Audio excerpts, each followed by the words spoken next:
Welcome in, Tuesday edition of Robby and Rexrode. I'm Joe Rexrode. That's Paul Kaharski in for another day for Robbie Stanley. Good morning. Nick Keyser producing. And we are proudly sponsored today, folks, by Chuck McDowell Medical House Calls, Middle Tennessee's best medical care in the comfort and safety of your own home. For more information, go to medicalhousecalls.com. Medical House Calls, where the nearest clinic is your home.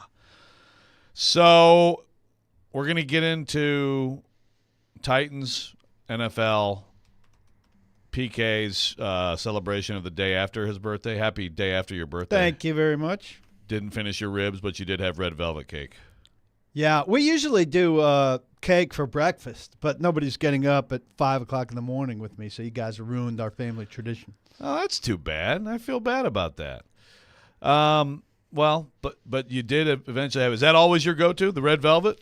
Red velvet is very popular with me, but I like virtually any cake. Red velvet, for people who don't know, man, if you don't know, you need to know. Red velvet's it's up there now. And nothing bundt cake is superior cake. It is. I agree. You said the nothing bundt cake. Yeah. I mean, I like the way he cakes. pronounces never had it that? is very poor. He says nothing. Bundt cake. Have you ever had those before, I've Joe? had bundt cakes. So No, nothing bundt cake is a chain. A cake It's a brand, yeah. Oh, I'm sorry. It's the brand. Okay, Yes. Right. Nothing bundt cake. Yes. Okay. German chocolate also a big favorite of mine, and carrot cake. Now some people Carrot cake. I don't need any vegetable. Yeah, that's a real shame. You get the cream cheese and the almonds in there. Cream Oh, cheese my and goodness. red velvet. Yeah, I mean, I'm not going to hate on red velvet. Okay, I will hate on the Nashville Predators today a little bit. That's a bad loss. That's a bad loss, Nick Keyser. I want you to tell me what the heck is going on with the team. And it's on the screen right behind PK's head right now. 3-0, well into the second period. It's freaking Ottawa. You got a chance to just close it out, get your 4 points on a 3-game road trip. That's a solid trip. And they blew a 3-goal lead, as you tweeted last night, or X posted last night. Yes. For the first time all year, a 3-goal lead. What the heck's going on with this team? Yeah, this is the 10th time that they've had a 3-goal lead in general this year. And I don't know what to tell you. Last night, they fell apart. I mean, that's the best way to put it. I mean, well, what have they done with those 3-goal leads? You said it's the 10th they've time won. They've won. This is the first time that this they've is blown the first it. time that they've lost. That's terrible. Yeah, it's not good. And I think if you look at the defense last night, I thought that they did okay, but I think turnovers like this one that we're seeing on the screen right now, those were a lot more effective for the Senators than the Preds, obviously. And then when you go to overtime, you have Dennis Gurianov out there in place of Gus Nyquist at some point. So there were some things you couldn't control. There were some things that you could. And when you let the onslaught of younger players take over a game, that's what happens. May I assist you with your analysis? Go ahead. If they blew a 3-0 lead, they did nothing defensively okay. Well, I analyze games a little bit differently. I think when you lose a defenseman and you run out with 5, it's hard to maintain the same pressure that you do. Overall, I would say they did not deviate differently on defense. Their offense was atrocious. That's what killed them in this game. Not playing offense. Not right. Yes. I mean, that's the thing. I mean, you gotta. It's hard. You don't want to play as much defense. You're out, Alex Carrier. I didn't watch more than highlights. But if you're up 3-0 and you lose, the problem was defensive. I mean, you're being. That's very reductive of you. But Thank you. yeah, well, it wasn't a compliment. But yeah, there's a lot to it. But that's the thing about hockey, right? It's like, yeah, sometimes 3-0 is a big lead. 3-0 is a big lead, but the whole thing, hockey, it's how much defense are you playing? Edmonton right? the Senators had then given up 7 consecutive goals over their last 2 games. They were not an offensive powerhouse that you were keeping out of the They net. were bad the last few games for sure. Yeah, it's the Ottawa. Again, it's good to get a point. It's not. I don't think it's ever terrible. There's goal 1 right there, and that was not good in the D zone. It's not. It's never terrible to have a 3-game road trip. You come away with 3 points, but yeah. I thought this team, you tell me, Nick, I thought just straight up outclassed by Edmonton. And Edmonton Oh, yeah. right now is playing the best hockey in the league. So Absolutely. Well, they're at the Edmonton break, is- and they have the second best winning streak of all time, which is insane. and the team that was the biggest disappointment in the league for the first month, 6 weeks, Golly, yeah, right? over a month. Certainly a Yeah. month. So they were outclassed. You see, like that. Okay, you can slot them. Like they're just not as good as the Edmonton Oilers, right? But like games like this, if you want to get into the postseason, you got to get both points. The only benefit or the only good thing out of last night's game, quite frankly, you saw 3 guys score that usually don't score. Cody Glass did some stuff last Cody night. Glass looked a lot better for sure. Andrew Burnett was high on him going into the game last night. He said that I thought this was strange, but I do agree with him because I went back and watched. But he said that Cody Glass's best game of the year was against the Oilers. And I was like, well, let me go back and see that. And I do agree with some facets for sure.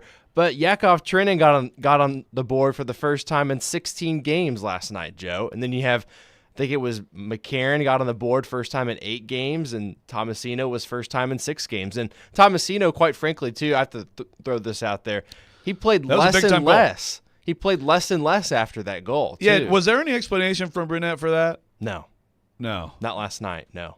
Yeah, because that was confusing to me too. Very, very. Dustin from Hopkinsville, if you'd like to join the conversation, the 1025 The Game phone text line driven by WilsonCountyHoney.com, 615-737-1025. Dustin says, who was in net most of those 3-goal lead losses? Saros has been really sus lately. I like that. You like that, PK? Sus instead of suspect? Saros. That's what the kids say. They sus. He's been sus. Yeah. The thing is, he's actually had a couple really good performances lately, Nick. But I don't know. What do you think about that? I don't know off the top of my head. Well, in terms Saros He didn't score. We know that. No, right. obviously. Nor did Novak. But he got a big assist. Rest in peace to PK's pick yesterday, but he was on the score sheet, so kind of like a half point there for sure. I believe, looking at the thing that I posted last night, I believe the Predators' majority of these games had UC Saros, but in the last 6 games, Saros had a 2.30 goals against average and 9.30 save percentage, and he was 3-3. So you'll take those numbers. The You'll 3 and take 3 them. you don't love, but you'll take those numbers. No. Those are Yeah. those are numbers It's that you tough. want to Yep. see from UC Saros. By the way, Sean says, PK, if you don't like carrot cake, you haven't had a good carrot cake. Time to remedy that, Ella. I couldn't agree. I've couldn't had agree a more, good Sean. carrot cake, and I enjoy good carrot cake, but I can't see ever choosing it over 4 or 5 other options that are on the menu. Agreed. Yeah, look, I make the same. I mean, I think banana pudding is the most overrated dessert ever. I mean, it has bananas in it. Bananas are gross. I'd have carrot cake over bananas a million times. Okay, well, at least we bananas can are one agree of on my that. 3 or 4 least favorite foods. Okay, so you're really – that's the thing. I like The bananas. texture of bananas is disgusting. I mean, it's good for babies. Then you grow out of it. Well, you don't have to eat them like banana mush. Like you can have like They you don't are. peel a fresh banana and you still no.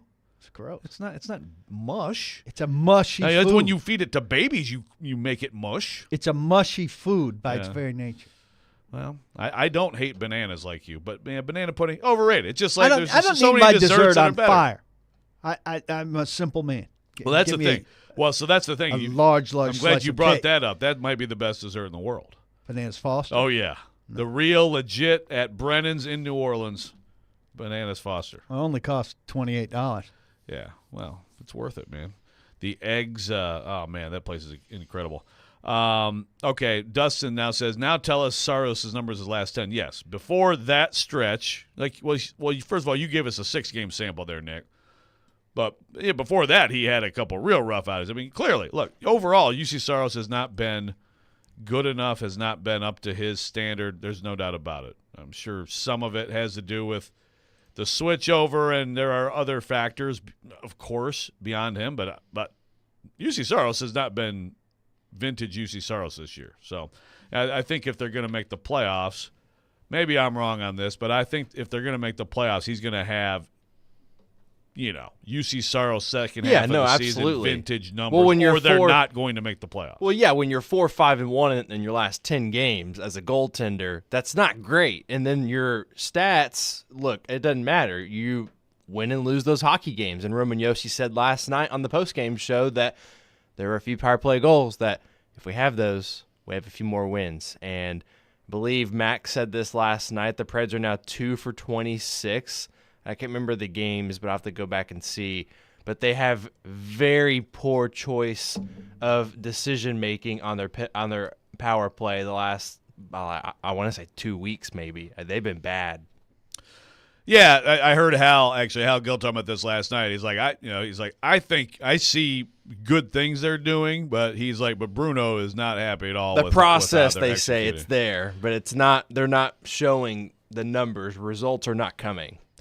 As far as Saros, you're talking a 919 last year, a 918, of course, a 927 back in 21, 914, 915.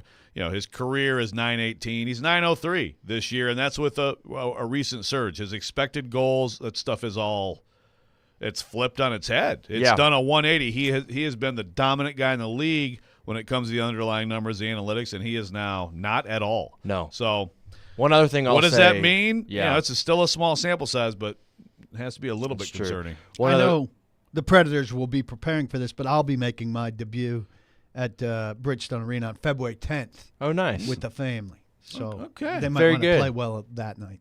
What game is that? Do you know? Do you know who they're playing? Not off the top Don't of my recall. head. Don't Okay. recall. But you're Sorry. going February 10th. Okay. Yeah, taking the fame. Simon and a friend. Good. Very excited. Have some carrot cake. Day after. before the Super now Bowl. now I have to look getting it up ready. because obviously the Preds have the Kings, and that's the last one before the All-Star. So that's the first game back from the They're All-Star playing the break. Coyotes that night. Okay. I like to call them the Coyotes. Nemesis, the Coyotes. The Nemesis Coyotes. I would have much preferred to have seen that game on the road. And the college Yeah. arena. Yeah. Sure. I'd like to check. Cool. I would like to see it I'd too. like to check it out. Last time That'd they be were in Nashville, they beat the Preds 7-5. That was also a Scoring 3-goal fest. lead there. I would like to see a scoring fest like that. That is a team that's a real problem for them. But the Kings, that's a big game coming up Wednesday at home to send them off into the All-Star break. All right, speaking of breaks, we're going to take a quick one. We come back. Some developments on the OC front, on the coaching front, maybe coaches coming in and coaches going out. Robby and Rexrode 102.5, 106.3 The Game.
Tomorrow it's your chance to participate in Preds Pick to Click again. Correctly guess a Preds player scores a goal in the Preds game. Tomorrow night you win a pair of tickets to an upcoming Preds home game. Participate with us tomorrow, 8:45.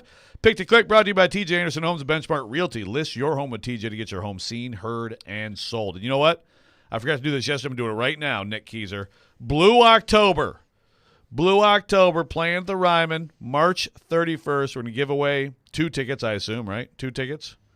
Caller, tell me what caller. 9. Caller 3. Yeah.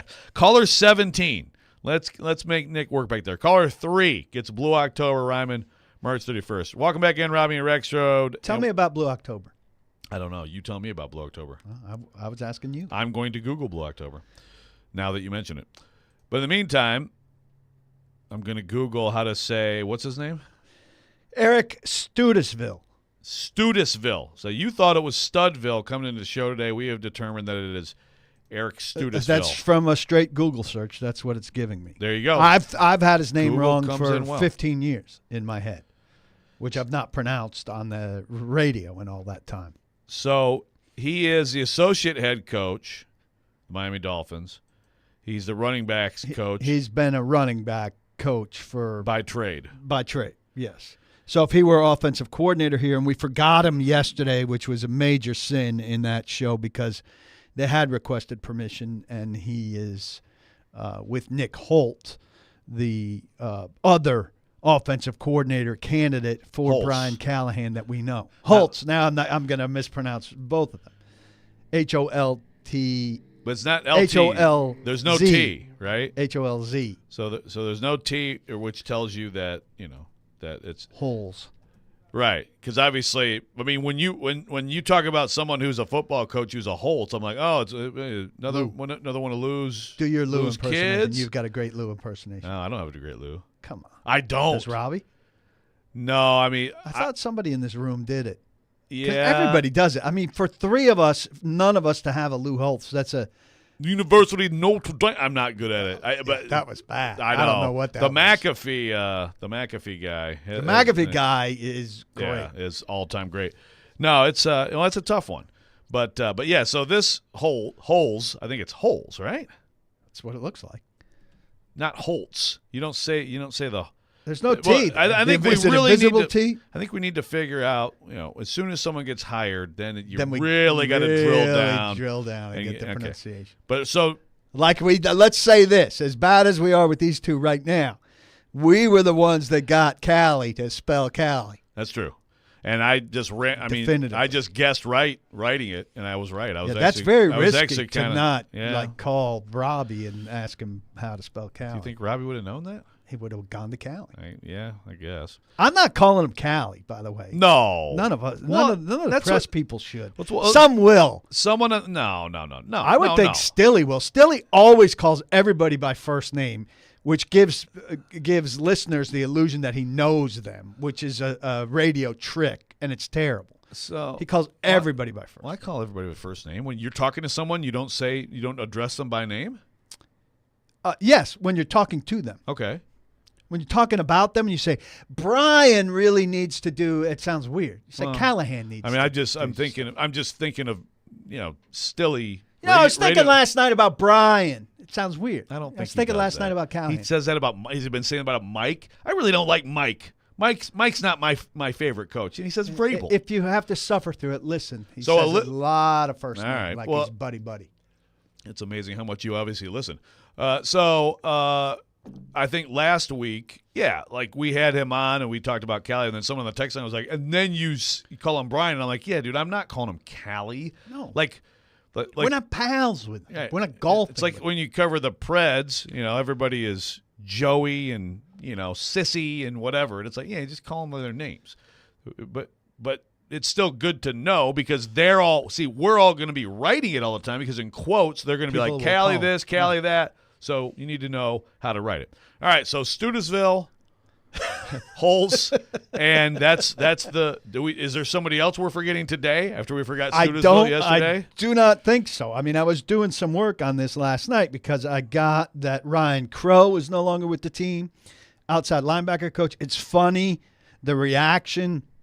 Look, I Twitter is not real life, right? We know that. but you also get your fan reaction from Twitter. And so to a degree, it is real life. And automatically some people come back and say, oh, I really liked Ryan Crow. I thought he did a good job. Well, Ryan Crow, in terms of who had the talent on the team, probably had the best talent on the team. So somebody's telling me, well, he did a great job bringing out what Harold Landry had. Well, I think look, I have no problem with Ryan Crow. I do think he did good work. But I think a lot of coaches could have done good work with Harold Landry and Arden Key and Bud Dupree and Danico Autry, who people don't generally realize worked in the outside linebacker room for most of his time here. So he's been outside linebackers coach since 2021. He was with Vrabel the entire time, starting as a lower level assistant. I like him. I have no problem with him, but I also think he was gifted talent in a way, and we'll do this again. Is Minnesota's wide receiver coach the best wide receiver coach in the league because he has Justin Jefferson? Right. Shane Bowen is being held on to for the time being while they sort out what they get at defensive coordinator. I am surprised the number of people who seem to back the idea of Shane Bowen staying. I like Shane Bowen a great deal personally. I think he's kind of been up and down, hasn't had the answers at some crucial times when the front four hasn't worked, hasn't had the talent on the back end to make up for that. But if you're bringing in a new coach to keep Mike Vrabel's chief defensive lieutenant, would be very weird to me. Yeah, that'd be surprising. I don't think it would be it wouldn't be a decision that like outraged me, because I think Shane Bowen has done pretty good work, and I think like the whole Jim Schwartz thing's overrated, and maybe Jim Schwartz helped him, but Shane Bowen, same thing with Shane Bowen, just like you said with the position Talent. coaches. Yeah. I mean, when they had guys who could actually give you front four pass rush, all of a sudden, wow. Look at some of the performances they had. Look at some of the performances against the Chiefs they had. Yeah. But does he get credit for that? Organizationally, they clearly want to wash their hands of Vrabel. They've taken some veiled and not so veiled shots at Vrabel. Then to keep one of Vrabel's key guys would just seem weird to me. And I don't think it's healthy.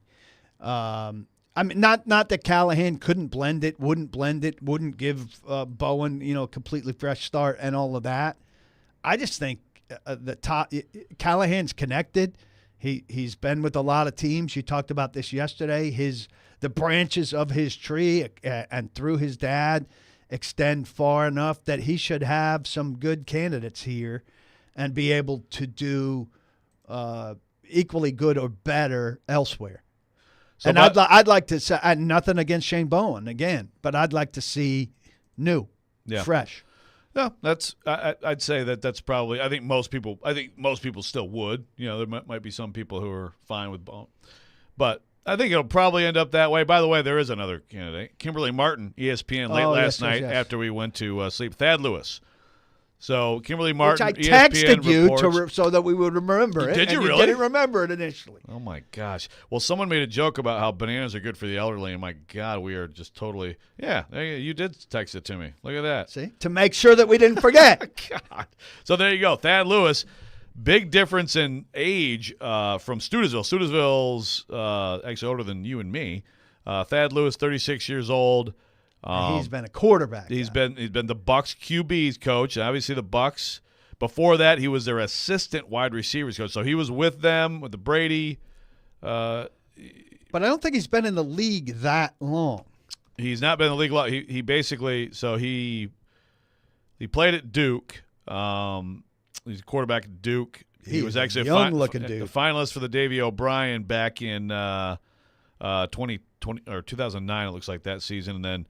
Born the year I graduated high school. Bounce around the league. Yeah. Only been in the league since 2021. So, I mean, that could be a good thing. Fresh ideas and everything. Before that, UCLA, offensive analyst. That could be part of the connection there because Callie went to UCLA. There you go.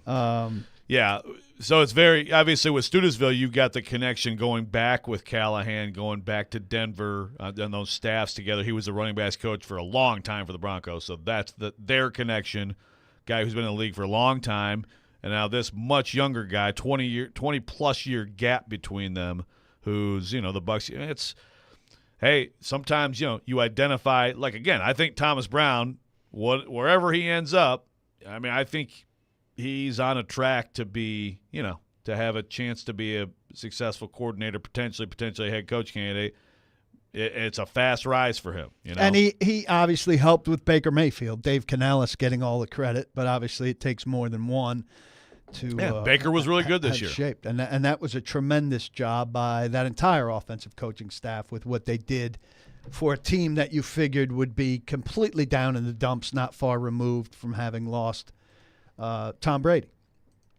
Right. So you have a year like that individually at that position, and then just overall, you get rewarded. I mean, I did not think Dave Canales was going to jump right up and just grab a head coaching job, but he did. The thing I've heard about Dave Canales in researching him is that he's better suited, a lot of people close to him think, to be a head coach than he is to be an offensive coordinator in terms of his personality traits and the like. They think he'll crush it as the front-facing guy for an organization and the like. So you better. That'll Don't mess be with that interesting. owner. Well, look, you get the automatic trade-off when you go to Tepper. You get a 6-year contract, which is the longest contract you're going to get as a head coach until Dave Canales gets fired as the Panthers head coach, and the next guy gets a 7-year contract, right? So you're insured of financial stability no matter what, no matter how poorly it goes, right? And you wind up a quarterback coach somewhere maybe while you rehabilitate yourself after a potential disaster in Carolina. So that's your insurance policy. But let's go back to the Bucks for a second, because I'm very curious here, and I don't know that they've replaced on their staff. But this actually, is exactly hold that thought. What we've talked about. We'll get to your thought on that coming up next, a couple minutes from now. Robby and Rexrode, 102.5, 106 through the game. Bad hitting the brakes.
Welcome back in. Robby Rexrode broadcasting from the Spring Hill Heating and Cooling Game Nashville studios, keeping your home feeling comfortable all year round.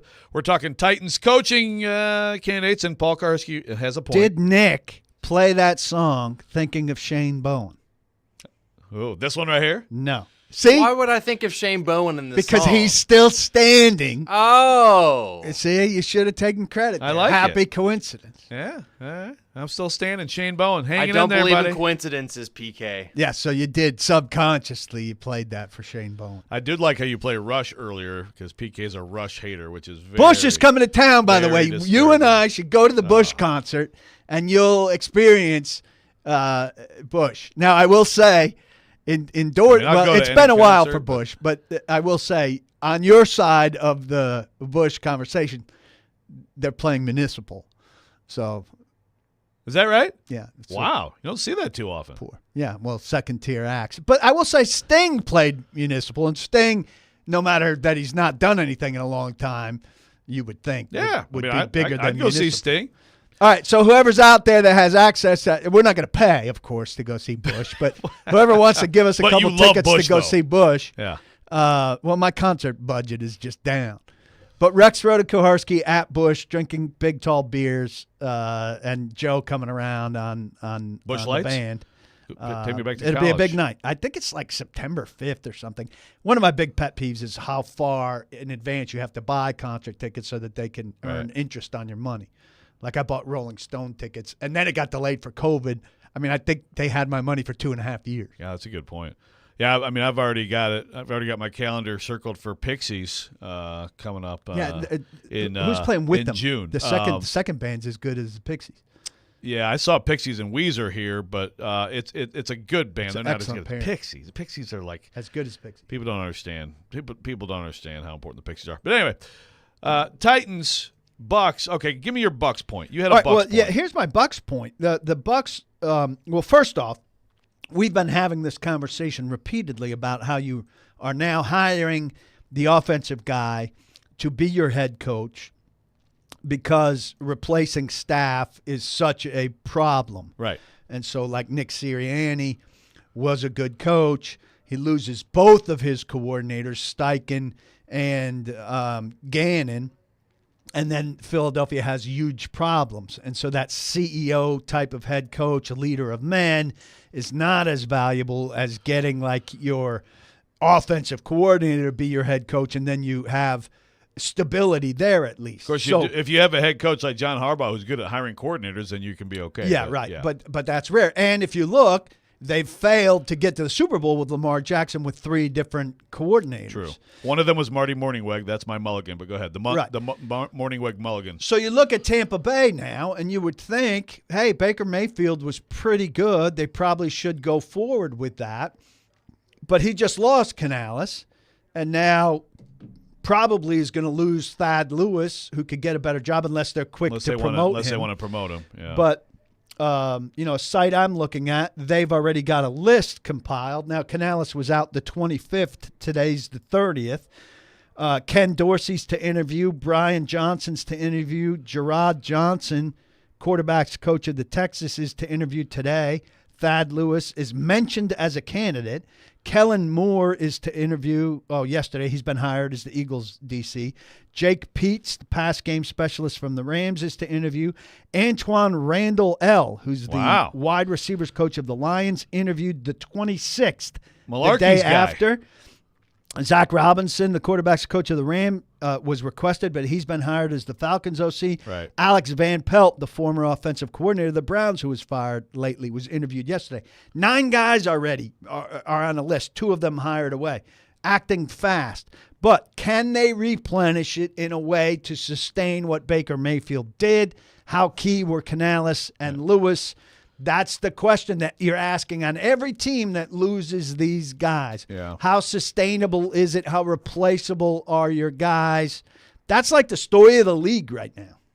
Yeah, it's interesting, too, because, with Baker Mayfield, again, think about the year they went in and trounced the Steelers in the playoffs. He was really good that year. So it's not like we've never seen Baker Mayfield play at a high But level. he's played for a billion coaches. And once again, he's getting new coaches. Right. And also then the year when it all went sour for them, he was banged up. I mean, he shouldn't even have been on the field, right? I mean, really, I give him credit for toughing out some of those Sundays that he got trotted out there. Yeah, so, he deserves a lot of credit for what he's a pretty good player. And his personality, he's kind of matured. And that's another thing, like how much of he turned into a worker as opposed to what he was early.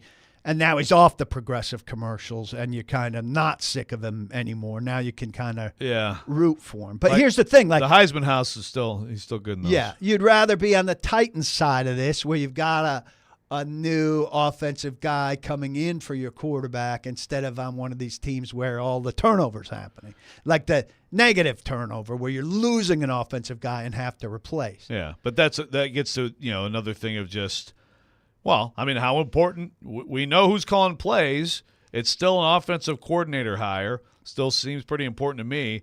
And then how the OC and the QB coach, those are still going to be the two guys who, I mean, Brian Callahan is still going to have all the, you're the head coach. You got a lot of things. You're diverted in a lot of different areas, right? Like you have to do a lot of stuff you haven't had to do before. So it's still really important, those two people, in terms of how they work together, how they work with Levis. And you're still, if you have success, you're still going to be having turnover. Yeah, we both talked to Zach Taylor. And Zach Taylor made it very clear to us how important Brian Callahan was to him. So now Brian Callahan needs a Brian Callahan.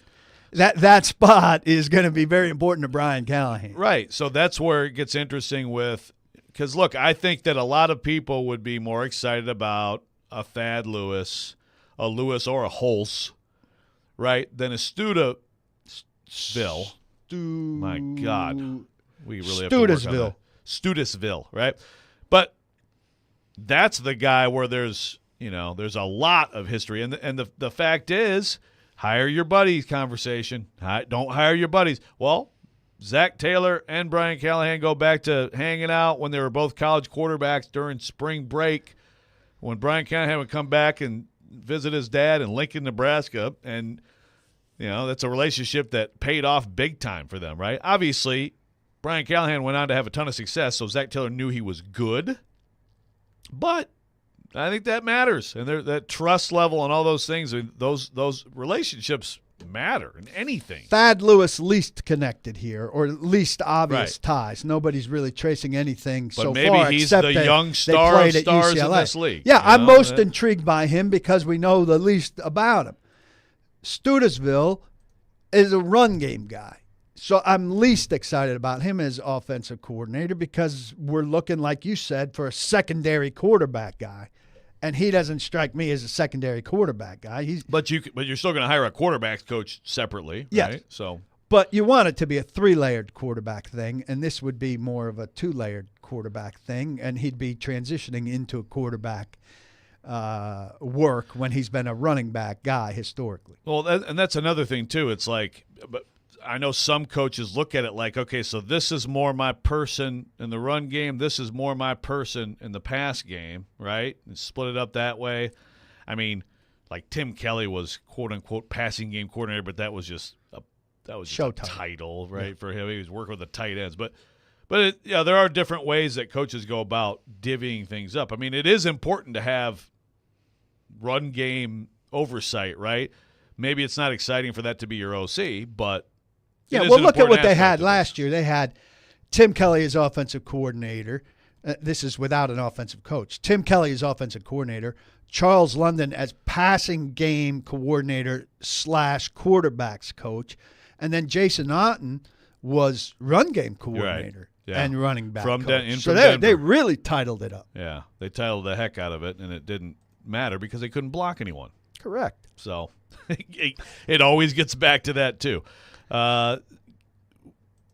Speaking of the Titans and jobs, there's a former Titan superstar coach who is out there a lot. We're going to talk about him and how viable he is as a candidate in this league. Robby and Rexrode, 102.5, 106.3 The Game.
Welcome back in. Robby Rexrode 102.5, 106.3 The Game. Paul Kaharski in for Robby. I guess this is probably a travel day for the Stanleys. I saw a great picture of Robby, Heather, and little Allison at Disney, the first Disney trip. So hopefully that went well.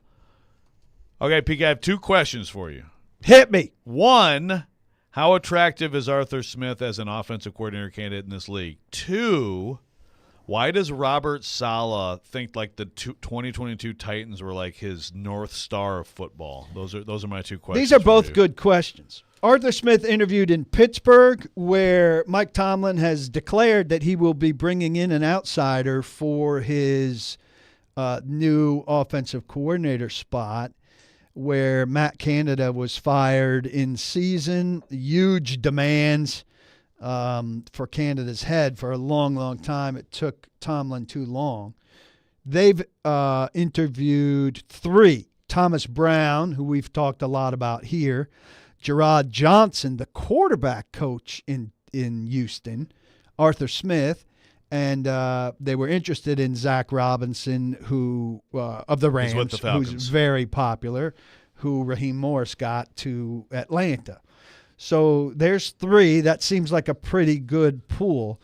Arthur Smith, according to our friend Diana Rossini, is very popular. Like 7 teams have expressed interest, though he's slow playing it, I guess, because the Steelers are the only one he's interviewed with and the only one that's been identified. Reported, yeah. So, look, Arthur Smith at the peak of his offensive coordinating was very good. So good that it got him a head coaching job. Arthur Smith, as a play-calling offensive coach, didn't do well. There's great mystery as to why. First off, I didn't watch enough of them to have a feel for that. No, but you know the storyline, yeah, and sure, the storyline's fair. He didn't. First off, he didn't identify a quarterback. So that's the main reason he's out of work. That's exactly it. I mean, Desmond Ridder, Marcus Mariota, who else did they have down there? They didn't get it done, and they never. He needed to take the step a year earlier to make a move. They had to get a Heineke, guy. and they put him in, but had his moments, right. but they have us. I mean, I think Raheem Morris is in with Zach Robinson they're in a good position. There's a good shell of a team there minus a quarterback. Right. If they went and got Kirk Cousins, I would like Atlanta to win that division very much. If they draft, I think they're 8th again. If they get the 3rd quarterback in this draft, I don't know who that is, and I don't know how much I love him. But if he's good, well, I think it's Jaden Daniels. I don't know if they're maybe getting the 4th quarterback, which could be Michael Penix. I don't know how Michael Penix translates to the NFL, and I don't know how he translates in year 1 to the NFL. He's an interesting. I know this is a side trail, but Michael Penix is a really. Bruce Feldman had a good story. He's very polarizing, but the thing about him is, what's more important in this league than accuracy? The question I have about him is if he's going to stay in one piece. That's the biggest question with Michael Penix. But as far as – and that's the thing. With Stroud, it was like, well, he's not – he doesn't do much with his feet, and he was loaded with talent around him, blah, blah, blah. The S2 stuff, right. Which they now say was a mistake. Well, no, they didn't now say. It was from absolutely day one. Trust me. They said it was a mistake? Oh, yes. You were all in that. He didn't want to take the test. He was having a bad day, hadn't eaten, basically said, screw this test. And so then somebody out there wanted to make sure by that him or his agent that he took it. But someone wanted to make sure people knew how bad the score was. He took it again, and he did fine. So the whole thing is. But anyway, that's another. That'll be a fun time all during draft. Because there's still a lot of people that think just what you said. Like, oh, now they're coming back and saying it was BS. No, that was from the start. Regardless, the point being, my point with bringing him up is it's what did he do? What's his best trait? Accuracy. Just accuracy with the football. He placed the ball. And what is more important? There are other things that are maybe equally important, So are you down in Willis, in Levis, in that neighborhood? Because he's not that accurate. Well, I don't necessarily agree with you that Levis has some like flaw, unfixable accuracy issue. He may not be that level, right? But but I don't feel like Levis is like so erratic that it's not like again. That's what I thought about with Josh Allen, which did get fixed enough. Yeah, but he's the big exception. There's one a generation. But I don't fix his accuracy. I haven't. I guess I need some underlying stats on Levis's accuracy or lack thereof. With my eyeball test, it's not the same as. Well, 58 point something is not a good that's number. The number, yeah, I know. But again, also those numbers are the products of a lot of things, right? Yeah, well, he's throwing deep. I just don't think mechanically that Levis is like all over the map. Can it be better? Yes. Is it as good as like Stroud? No. I don't know that it's like some unfixable thing. Yeah, well, but anyway, with see. Penix, this is all the side trail of Penix. He is, and I thought this about Tua too, by the way, like absurdly accurate at times. So how much? What does that get you? All right. Well, let's flip this. So we can start because we started with Arthur Smith. So how much does what Arthur Smith's failure, his chief failure, was not getting a quarterback. His secondary failure was failure to distribute the ball to his three best players, Bijan Robinson, which was with just one season, Drake London, and Pitts. Beyond that. So if you're looking at him as an offensive coordinator, you're asking for answers to those questions. I don't know what kind of great answers he's got for the second question, but how intriguing is he to you as an offensive coordinator? Yeah, I mean, having our time watching him up close here, I thought he was really good. He had a lot of things going for him, but he also, I thought, maximize what he had. That's the biggest thing. He maximized Ryan Tannehill, who was limited. He crafted that offense around what Ryan Tannehill was good at. That's the big selling point, I think. Right, and obviously he had an incredible player at his peak who made it easier for everybody else, and he had an incredible receiver on the outside who made it easier for everybody else. So and an offensive line that before Taylor Lewan's ACL was very high level in this league. So those are all things that he had at his disposal. But I thought he was very good. I think if you took Todd Downing, you gave him the same conditions, it wouldn't have gone as well. I think if you gave Arthur Smith Todd Downing's conditions, it would have gone better. It wouldn't have gone great. Better. But, yeah, I think he's good. I think he's a good OC and will probably do well. But it's the never-ending chicken and egg question in this league, the talent coaching question. But I just thought Arthur Smith was good with players too, right? Like I thought he was just good as a coach, and I think that's why Vrabel gave him the job. That's why he stuck around for all those 3 head regimes. Coaches or however many. Now, Is he going to beat out Thomas Brown in Pittsburgh? I mean, Thomas Brown is a different guy. And he's out of the Rams thing, which is awfully appealing.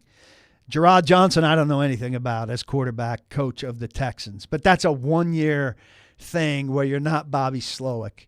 So you're one person removed from the guy that had the magical effect on C.J. Stroud.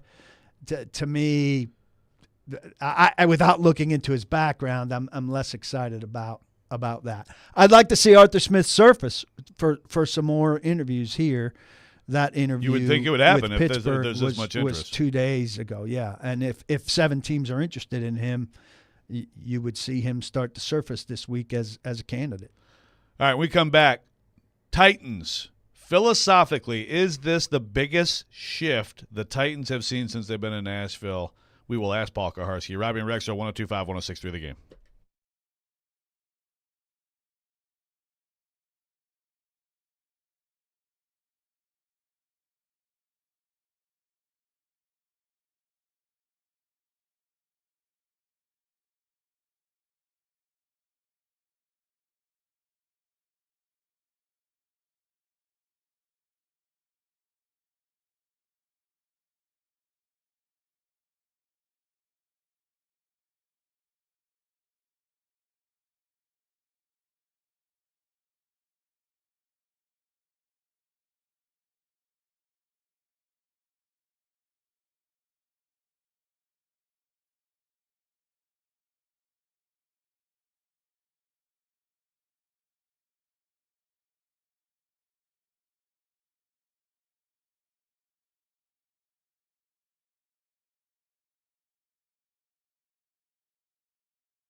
Second hour, Tuesday edition, Robby and Rexrode here on 102.5, 106.3, The Game. Joe Rexrode here with Paul Karski in for Robby. Nick Keyser producing. Robby and Rexrode proudly sponsored by Chuck McDowell Medical House Calls, Middle Tennessee's best medical care in the comfort and safety of your own home. For more information, go to medicalhousecalls.com. Medical House Calls, where the nearest clinic is your home. We want some interaction on the text line and phone line, driven by WilsonCountyHoney.com, 615-737-1025, talking Titans and talking philosophy. This is an idea that PK had, and I think it's a very good idea. If anybody knows the Titans' philosophical shifts or lack thereof, it would be you. So, PK, in your mind, are the Titans turning over a new leaf like never before? Yeah, I think so. And it's twofold, really. It's with Brian Callahan and his philosophy. He's not dismissing the running game, but he's talking about it second, not first. Jeff Fisher once famously in the moment was asked by Pete Prisco of CBS Sports. At the time, he might have been with the Jacksonville paper. You know, what do you do if Eddie George is getting stopped? What do you do when the run game isn't working? And he said, you run it harder. Nice. All I'm right? sure you love that. So that was 3 yards in a cloud of dust. Munchak was an offensive line coach who was run the ball centric.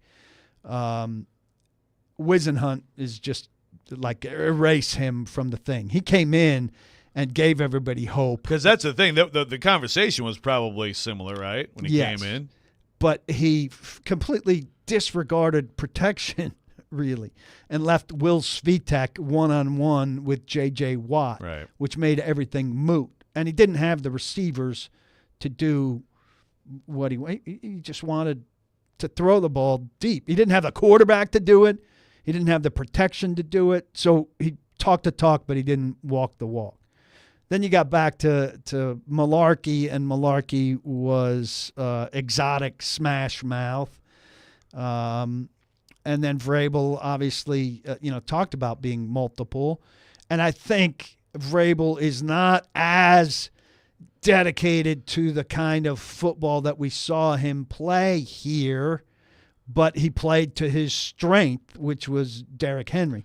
I think when we see him somewhere else, and I still think we will see him somewhere else, and it's sounding like he very much came in second to Harbaugh with the Chargers. But, if he had Justin Herbert, I think he would emphasize Justin Herbert. But so philosophically, Brian Callahan coming in and saying the team that passes the best wins the most is a big change. But also the idea that the general manager, and there have been some nice guy general manager. Look, Floyd was a nice guy, but Floyd, when it came down to it, was, could be a hard ass, and he was the decision maker. And when he wasn't the decision maker with Jeff, things went sour. Went the wrong way. Right? And then you had Reinfeldt, who didn't work out and quickly kind of handed things off to Rustin Webster, who was a much nicer guy, but and made a couple good decisions, particularly in drafting Lawan ahead of schedule. Pick. But, was kind of a softer guy.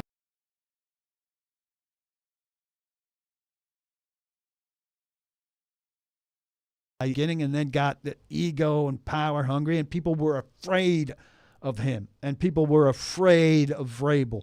And I think Amy now is very conscious of not having anybody in a position of power that people are afraid of in any way, shape, or form in the building. Who was afraid of John Robinson?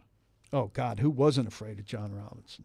So when you're saying that, you're talking more on the scouting side of things. You're talking more on that side of things, the personnel side of things, or the whole building? Well, I can name names here, like Gil Beverly, who was in charge of communications and all that, was scared to death of John Robinson when John Robinson got hot. And he didn't understand the idea that Like, John Robinson wasn't different than a lot of football executives that, like, he could get really upset about something. And what you do with the GM, like Floyd did also, get really upset about something. And the key to dealing with that is to leave him alone for 3 days and watch him calm down. And Gil Beverly didn't get that at all. Gil Beverly would go into a panic. Oh, my God, John's upset about X. I got to fix X immediately. I must say I did not know this would turn into shots at Gil Beverly today, PK. That's it. I mean, hey, that's interesting. So there's one person. Well, I mean, that led – I've talked about this before. That led directly John was upset with me over something I wrote. I was in negotiations with the other radio station in town at the time. John was upset with me, told Gil he had to do something with me. This malarkey? This is the malarkey retrospective? I wrote something about malarkey and malarkey's side of the firing. Yeah. John was upset about that. If you just left John alone for a week, John would have moved on to other stuff. John's a busy man who has a job. Leave it alone for a week, it's fine. Gil goes directly to my boss in the middle of negotiations. The whole tenor of my negotiations change because Gil is in an absolute panic because he's scared. But beyond that, everybody was scared of John Robinson. PR was scared of John Robinson. Coaches were scared of John Robinson. Everybody was scared of John Robinson. I guess I just when John Robinson had turned into that guy. Yeah. Now at the beginning, he's smooth talker, patting everybody on the back, making friends. He got out of control with his ego, as did Mike. Okay, because Vrabel is a much easier. Vrabel is automatically intimidating in any room, right? Yes, I mean, but also I think smoother at handling people. He could turn on knew how to charm people, and John did too. I think John's went away quicker. Oh, look, than Mike's. John was around longer than Mike. The bottom line is when you start performing at a much lower clip, I mean, that just like anybody, it's going to strain you, right? I mean, that's going to strain everyone. I mean, that's what happened. Basically, they had an incredible draft, which was Vrabel's second. Robinson's and Vrabel's second together, an all-time great draft, really. Yeah. And then just huge downturn in performance. And I know we've had this whole COVID conversation about it, and you're absolutely right. If other teams can do it, then you don't have any. Other teams had good drafts. You don't have any excuse. But Chris Ballard, who's not particularly good, did just fine. Yeah. During the COVID. But I do think that was part of the story. They did not handle that well. And so obviously the medical stuff is wild. So to continue with that, I think Rand Carthon, maybe to a fault in the other direction, is not ever going to be like that. And Brian Callahan. To me, you want a balance. Balance, yeah. Right? Brian Callahan is going to be a people person, and losing is not going to change him out of being a people person. I mean, he'll get hot when it's required to get hot. He kind of talked about that during his press conference.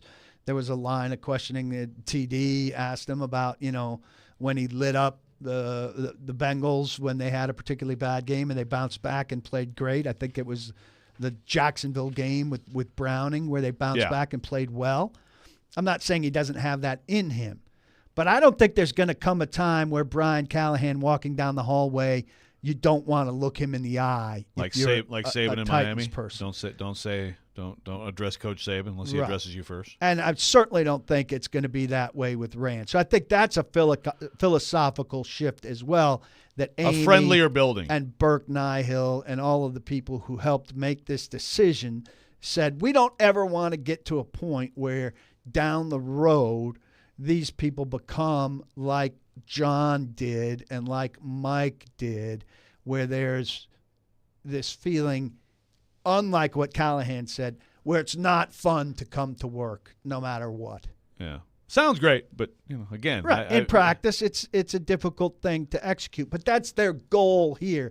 And I don't think when they hired John and Mike, they were thinking like, long term, when things go bad, what are these guys going to be like, and how is it going? I think they're thinking that way now because of their experience. So I think philosophically, change on Callahan in terms of modernizing the offense. I know you don't really like that expression, but I do think it's true. And in the building in terms of relationship and the collaboration and stuff that people think is kind of catchphrasy, but I do think there's some guts to that.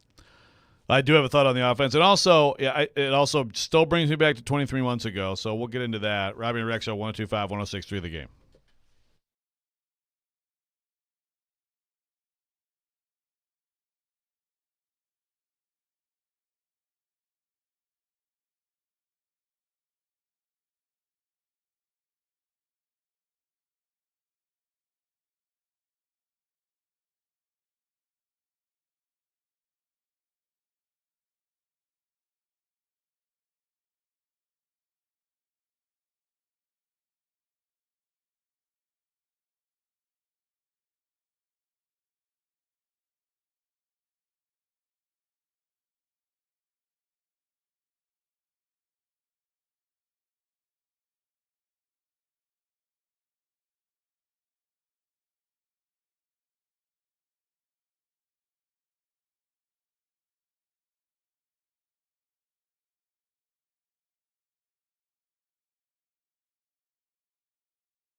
Tune in to 94.9 The Fan this Wednesday night for Vanderbilt men's basketball. Commodores take on Auburn on the road. Tip-off 8 p.m. Pregame starts at 7:30. Coverage also available on 94.9 The Fan app. Welcome back into Robby and Rexrode 102.5, 106.3 The Game. Broadcasting from the Spring Hill Heating and Cooling Game Nashville Studios, keeping your home feeling comfortable all year round. I love the song Easy Lover, but it is in heavy rotation on this show.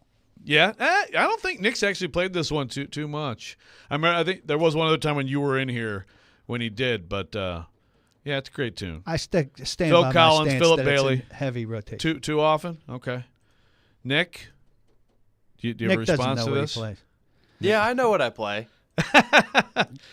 This is one of my favorite songs of all time. It's a great song. You're an old soul. I just think it's You're in an heavy old soul. rotation. Well, PK may be listening to the music more often and paying more Attention than you. to it than I do, but I That's definitely. a bad sign when I'm paying more attention to the bump music than the producer. Right, that is bad that you're listening to the music and not the conversation. Oh, but I would say okay, that I I see. do Flip the it same around on songs mostly because it's a theme with the show, you know? That we're easy lovers in here. Sure. That's if the you theme want of to the show? classify yourself as that.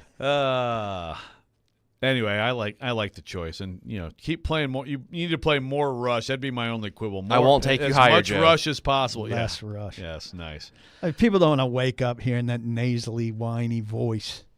I mean, you're the all-time bad Worst music voice in take. rock and roll. All-time bad music take is that you said Bush is better than Rush. All-time bad. That is atrocious. All right, Titans, philosophically speaking. First of all, I'll just argue every time, okay? It's fine. This will just be a pet peeve that can just last years, and then we'll see what happens with Vrabel wherever he goes and all this stuff. I just find it funny that his intro presser, I should just go back and get the transcript up, but like half the questions were about Mariota, quarterback development, all that stuff. They were bringing it up. They're bringing in the McVay offense, and they got the hot shot OC. Like, so much of the conversation was about that, and also so much of his first season until late in the first season. Deion Lewis, pass catching back. That's really who you want to feature, and then you've got Derrick Henry as a guy, and you kind of have to. Well, Derrick Henry wasn't very good at that stage. Sure, but I'm just saying. Derrick Henry dictated what Mike Vrabel football was, not the other way around. Oh, I agree. But people don't want to think of it that way. But Mike Vrabel did say in that press conference, we're not going to be silly about running into 8 and 9 man boxes. And then what did they do against Houston in his fourth to last game? They ran Derrick Henry 16 times into 8 and 9 man boxes because their best chance to win was for Derrick Henry to pop a run on a day that he ran for 16 times for 9 yards. Oh, you're talking about this last? Okay, I thought you were talking about his first so I'm season tracing again. his introductory Sure. press conference and what he said they would not do Yeah. into what they did do in his fourth to last game, which is exactly what he said they wouldn't do. Sure, but also that was a sign of the times, which is total futility with an offense, right? But I'm just saying, I feel like whether you have a defensive coach, offensive coach, like everybody wants to, have the latest and greatest of, both sides, but especially offensively, right? Sure. And that was still the promise and the conversation and really a lot of the execution early under Vrabel, and then things went the way they did. But I think, and now this is hindsighting it, of course, but Vrabel in hindsight was not equipped to do those things, and he didn't have a player who was equipped to do those things. Now, for 2.5 years, he had a player that they could shape things around to have the best offense that they had in some time, but their passing offense has not rated top 10 in this franchise since 2005. 2005. So you're passing off at like average per game, just straight up, just pass, yeah. Or total yardage. Yeah, total yards per game, 2005. So that was, and that I was. think that was Billy Volek. That was Volek. Okay, they were transitioning away from McNair. Yeah, yeah. Look, to me, you want the absolute all the things that Brian Callahan promises, great. Right? I mean, you want the cutting edge passing game and quarterback development and all these things, and you also, to me, want balance, and you need defense, and it's just not all about one thing. Well, here's the other thing, and I wrote this yesterday, and I retweeted the piece lately. And you brought this up, opened my eyes up to it. There's always enough scheme. There's always enough plays, right? So this has me believing, and again, it's an opening day press conference, and you say things that don't necessarily always come to fruition. That makes it sound like I'm not going to run Derrick Henry or anybody 16 times for 9 yards and bang my head against the wall thinking my best chance is that my guy's going to break a run. I'm going to have a plan B and a plan C. Whereas Mike Vrabel said, our best chance was that Derrick Henry was going to pop a run if we kept running it. Yeah. Which I thought we all agreed was a ridiculous thing to do in that game. I don't know, maybe you were on the other side of that. No. I was screaming, try something else. I was screaming, Derrick Henry should be benched in this game, and Tyjae Spears should at least be getting the carries because this is not working. Yeah. Well, and I think, look, starting next year, it's going to be Spears and probably someone else. And so, no longer are we going to be talking about your best player being a – well, I don't think we will, right? But what they need is they need more of their best players to be receivers, and also they need, of course, blocking. I mean, they could have tried something different. They did last year, tried different things. Spears had his moments, but I mean they were just so limited. That's. But even their alternative to the bad blocking seemed insufficient in terms of quick game, short game, stuff like that. That they just kind of threw their hands up at a certain point and said, "We stink, and there's no alternative to this." And to hear Callahan talk about it sounds like there are always plays, there are always scheme. There's always scheme, there's always plays. That sounds like a guy who's going to constantly look for alternatives to what's happening to them, which I don't think they did last year enough. I didn't see enough attempts to solve the problem. Another Paul. Right, and we'll go particularly to who? To the receiver you were waiting on, Kyle Phillips, who we've all seen at practice, light people up, short yardage receiver. And even when he was in games, he had a couple games with 6 catches for 60 yards or whatever.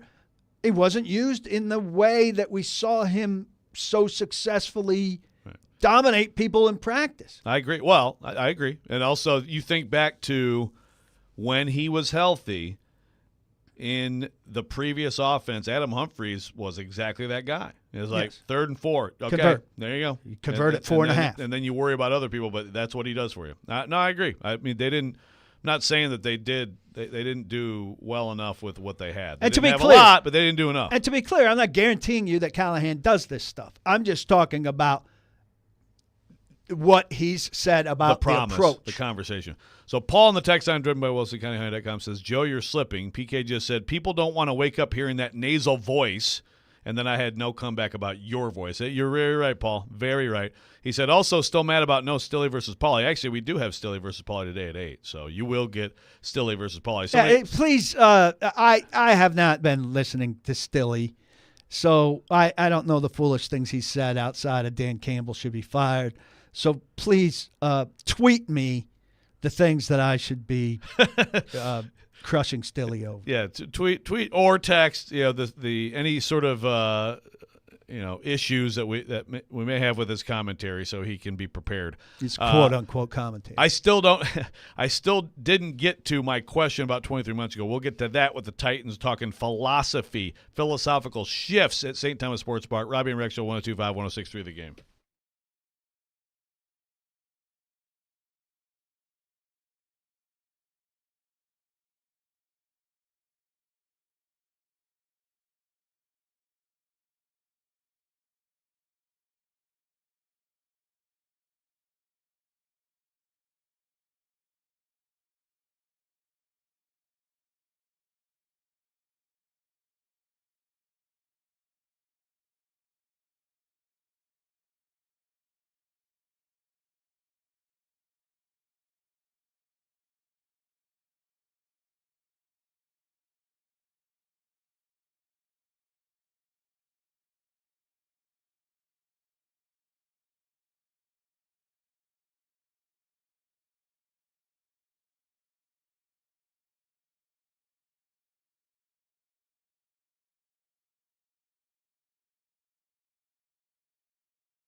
Tune in to 94.9, The Fan, Thursday. Vanderbilt women's basketball. Commodores will be at home taking on Ole Miss. Tip-off 6:30. Pregame starts at 6:15. Coverage also available on 94.9 The Fan app and at 949thefan.com. Welcome back in, Robby and Rexrode, 102.5, 106.3 The Game. Talking Titans philosophy. So let's go back to, actually, we do have a question from Austin, the text line driven by Wilson County Hyundai.com PK, who says, honest, quick question for both of you. Do you think Amy Adams Strunk is a frugal owner?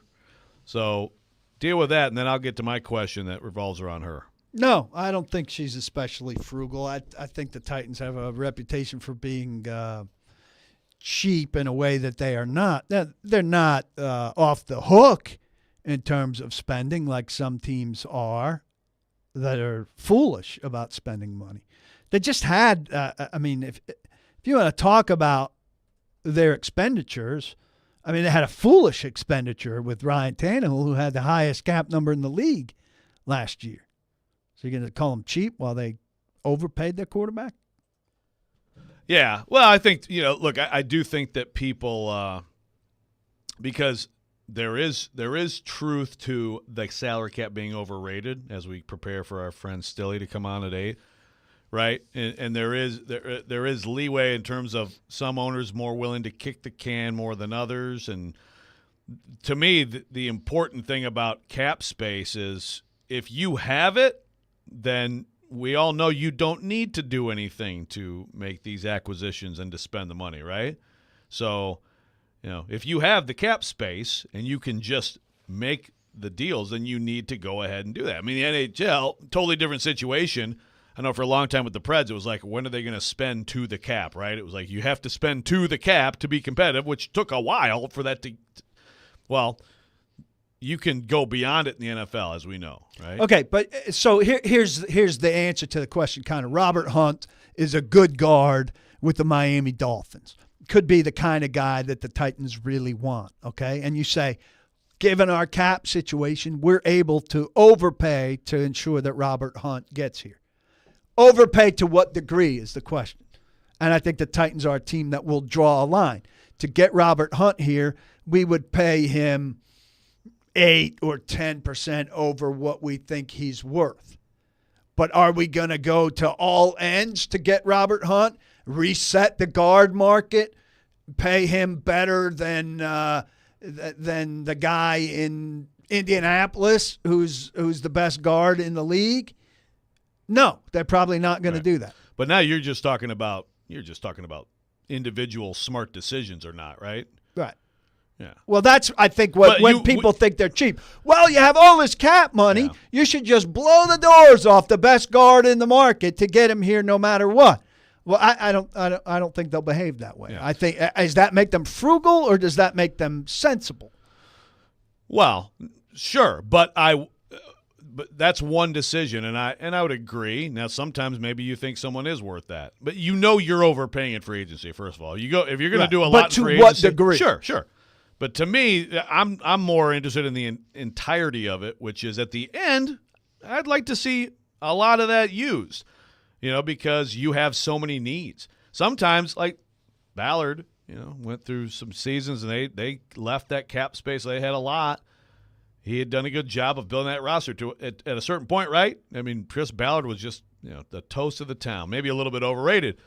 But this team has such severe needs that to me there's no justification for not however you divvy it up, how many other different players we're talking about. There's no justification for not turning over the roster pretty significantly, pretty dramatically, and utilizing most of that cap space in the process. Absolutely. But some fans are going to look at them if, say, they don't get a wide receiver and say, look how cheap they're being. And I'm going to say, well, there are 3 wide receivers worth having at the top. Higgins, who might not even hit the market. Calvin Ridley, who's got some personal issues and who's the kind of guy that you think a lot of people around the league think, from what I've heard, when he gets big money, he might be dangerous, like the kind of guy that turns into something different. And Pittman, who is a quintessential Titans receiver who, if they gave big money to, would come here and be just another Titans receiver who's a big guy, physical, and can't run down the field faster than anybody. Good possession receiver. But so if they don't spend big money on a wide receiver, I'll be okay with it because those are the three best options. And so what they failed to do, again, is draft the wide receiver to develop and turn into your guy, which goes back to don't trade A.J. Brown and don't misevaluate Treylon Burks. Right. Yeah, no, sure. I mean, it's not, if it's just like spend, there's a lot of ways you can make mistakes and make yourself worse in the long run by doing that. So offensive line, you can help yourself. Go help yourself on the offensive line. Receiver, you probably can't. So don't force it or get yourself a mid-level guy who could be your 3 while you wait to get a good receiver in the first or second round. Cornerback, there's some help to be had there. You got to be, efficient. Yeah, and it's the money is one thing, cheapness, whatever you want to call it, being too frugal or being too spend happy, but it's about choices. But look, it's about evaluations. And the Titans' reputation for being frugal was this. Once upon a time, Bud would spend money on players. But if you had, a FedEx thing that was over $50, he wanted to know exactly what that was.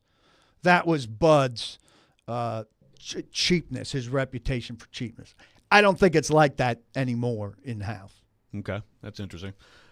So, Mike, the ownership question I had going back was, you talk about the fear of Vrabel and Robinson in the building, and how, again, it's some of this is like it's always is whoever leaves, then it's time to just open season on trashing that person. But if it was that bad, then I have to go back to these extensions and everything from less than 2 years ago, right? And I understand ultimately it's about do you believe you're going to win in football or not? That's what it's about. But how much of the discussion, like when Robinson was fired, I think it's obvious now with Vrabel that some of this was interpersonal relationships and it was communication and things like that, which is bad, right? And Vrabel has to take some responsibility. But when John Robinson was fired in season, is that part of the story? I think it's somewhat circular. Let me put on the record too. I loved both of these guys. I really liked working with both of these guys. In part because people feared them, right?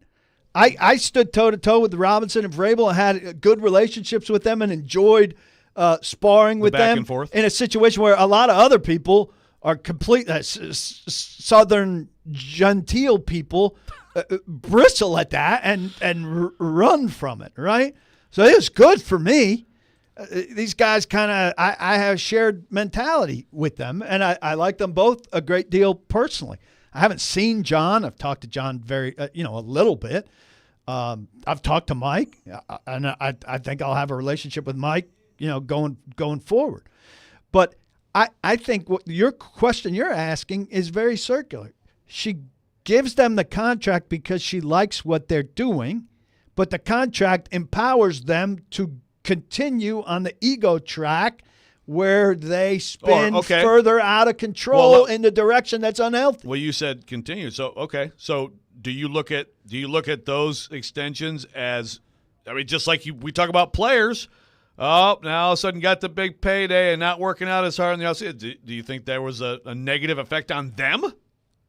To a degree, in hindsight, probably, yeah. Not in a...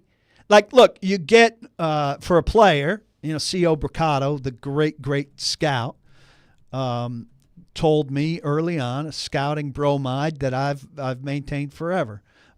Money makes you more of what you are as a player. So if you're a great guy and you get big money, you're going to be a greater guy. And if you're a guy who takes plays off and you get big money, you're going to take more plays off, et cetera. And so both Vrabel and Robinson, I think, and this isn't so much about the money, it's more about the power that the money gives you. But if you're super confident in what you can do and you're empowered by a several-year extension that the owner is giving you more, maybe not power, but more time, more of an endorsement, and you feel empowered by that, you're going to act more empowered. Makes sense. Adam in Portland on the phone line, driven by WilsonCountyHunter.com. You got an Amy Adams thought. Quickly, Adam, how's it going? Good, man. Hey, so this is why I disagree a little bit, and I may just be pulling stuff out of thin air a little bit with this, but Miss Amy, when she fired Call her Vrabel, Amy. Call her Amy. Why can't I call her Miss? That's a respect thing. That's the people up north, man. They don't respect the same way we do down here. I respect her, and I call her by her name. She's not my mom. Okay. Don't call him Stilly. He ain't even from up north. Don't call him Stilly. All right, so this is it, man. So when Amy was firing Vrabel, she did mention the money, and so that leads me to believe that she's going to spend money. And you don't usually hear owners do that. They don't go, "We have this much cap space," and gotcha. she was like, "Hey, we got this much money. We got this draft capital, this position," and so I think the combo's already put in there. She's just ready to turn the handle, man, and I hope so. Like I don't even I'm happy with everything Amy's done in like the last 2 months. And I think she's hired right, and I think it's going to be a lot of this is going to be on Rand Carthon. All right. Thank you, Adam. And that is a fair point. She did say cap space. So if you say cap space, and I know that a lot of it was like she was selling the job. Yes, selling exactly the situation. But still, okay. Well, you just said it. Of course, a lot of it's on Rand Carthon. She just gave him power over the roster. Right. When we come back, it's time for the Rex rant, and we're going to keep along these same lines with that. 102.5, 106.3, the game. Very nervous.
Happy Super Bowl to all who celebrate from FanDuel, America's #1 sportsbook. Joe Rexrode here to let you know. If you're like me, Super Bowl Sunday, what's it about? Sitting on the couch, favorite football snacks, and some awesome bets.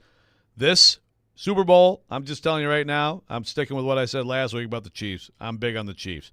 FanDuel has so many ways for you to end the season with a W or 2 or 3. Not only can you bet on who's going to win Super Bowl 58, but FanDuel also has bets for who's going to score a touchdown. How about Travis Kelce? How many points will be scored? So much more. New customers join today. You get $200 in bonus bets if your first bet of $5 or more wins. All you have to do is visit FanDuel.com/Joe102 to sign up. Again, FanDuel.com/Joe102.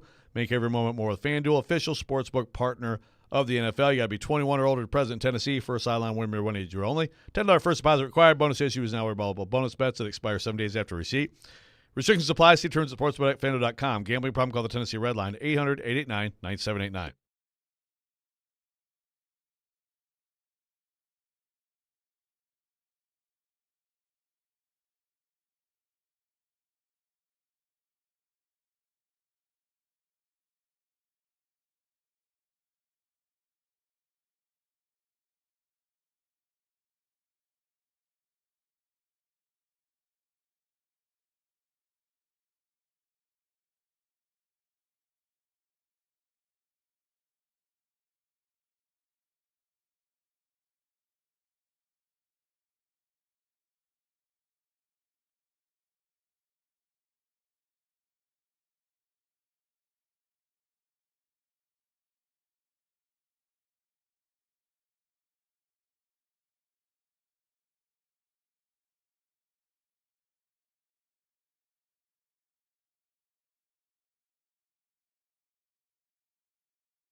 Sometimes he wakes up on the wrong side of the bed.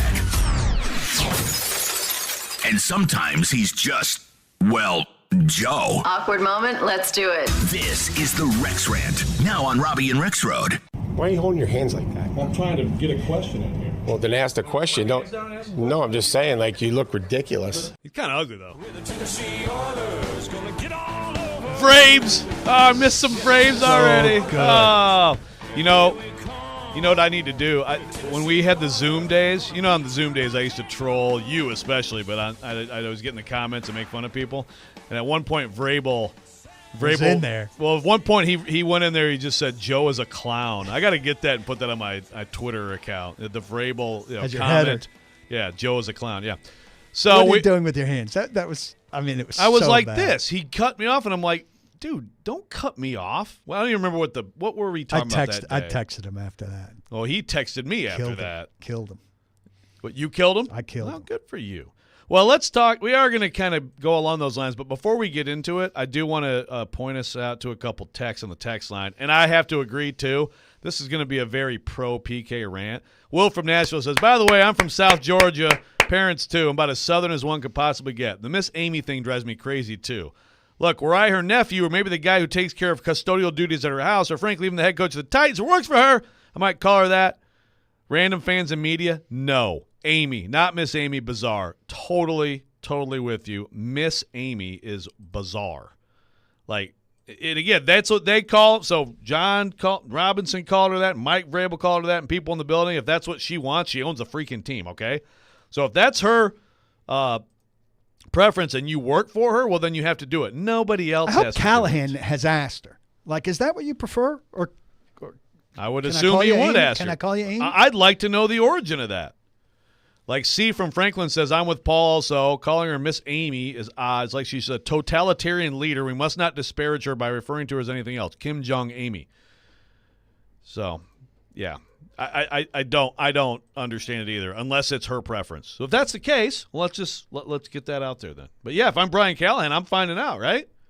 Yes. What should I call you?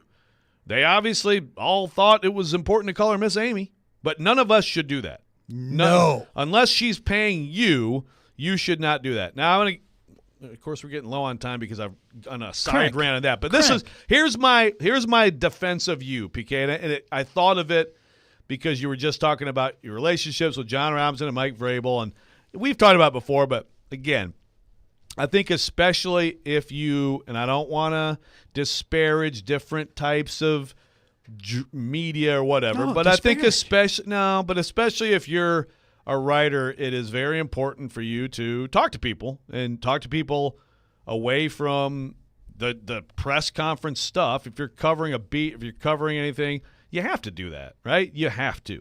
You cannot just rely on everything that's just spoon-fed to you, or like what good are you, right?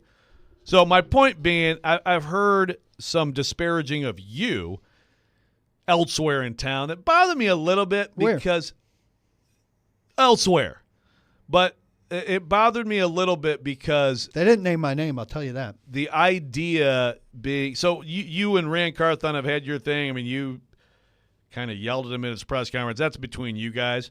But I will say this: I think people misunderstand, and this is what how I've heard it said, that Paul, or whatever. I guess I don't remember if you were named or not, but no, I definitely was not named. Getting scoops from John Robinson. Let me ask you this: did John Robinson ever give anyone a scoop that you know of? Maybe he gave you a scoop. I don't know, but in general, John Robinson out giving scoops when he was GM. No, I got maybe one or two small things. But the point, right? So the point is, and like for me, I just appreciated that if I had a question, okay, why'd you do this? Why'd you do that? John Robinson would be responsive and be like, okay, here, let's talk it out. Not for writing, not for public consumption, but just for understanding if you're trying to cover a team. That's the point. The point is not John Robinson giving me scoops. Yay. No, John Robinson did not play the game with Schefter and those guys either. No. He did not play that game. Also, there's a degree of confirmation. I know this. Am I correct? Sure.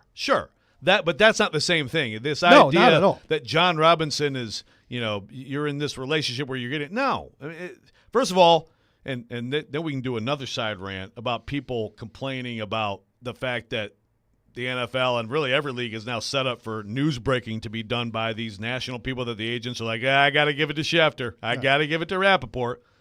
I mean, people who don't seem to understand how local coverage of teams has now been overtaken largely by that just aren't paying attention. I don't know how you can't understand that.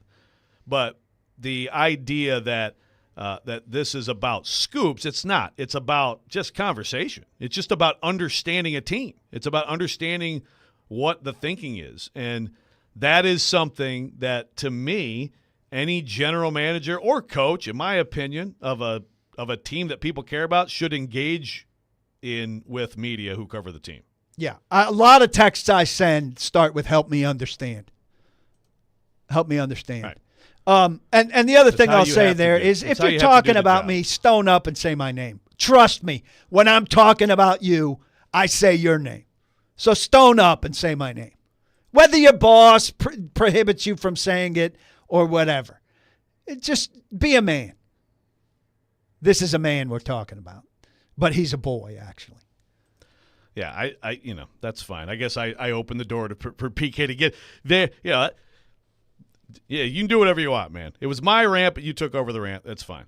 We got a lot of support for, so someone says, calling people Miss, Mr., first name's a Southern cultural thing. It's respectful. Don't kill Southern culture, as you don't want Southerners disparaging Well, yours. you don't do it with everybody. You're picking out the rich owner of the team to call Miss. So that's Jeremy in Clarksville. But we just heard Jeremy from someone who's straight up from Georgia and their heritage is in Georgia who thinks it's weird.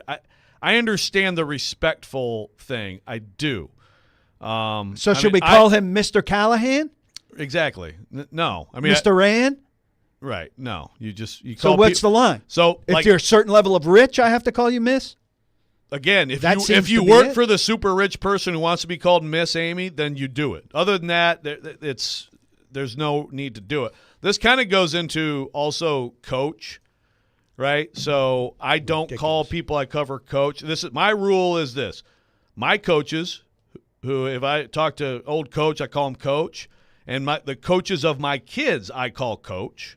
Anybody who coaches my kids, I refer to them as coach because that's right. That's how they need to refer to them. Other than that, people go by their names. Yes. Right? Okay, we're all in agreement. Okay. And listen, we've I solved was all the inconsistent. problems. Like I talked about Mike there by first name. I'll go back and forth. My thing with Stilly is I think he's almost always first name, and he's talking about them in a first name in a way that's intended to trick you into thinking that he's like cool with them and on a first name basis and like hangs with them or talks to them in a way that he does not. Wow. Well, there's quite a transition. Now, Peter Laviolette, he should talk about that way because he's like on a get their autograph basis with Peter Laviolette. Well, there so we go. he should call Peter Pete, Peter, What about Lavi? What about Lavi, Lavi? whatever. Mr. Yeah. Lavi? Miss Lavi. Can we combine Canadian and like Southern culture, Mr. Lavi? That's a great transition. We'll have Jared Stillman next. Robby and Rexrode 102.5, 106.3 The Game.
Third and final hour, Robby and Rexrode, Tuesday edition. Paul Kaharski in for Robby Stanley on his way back from Disney World. Nick Keyser producing.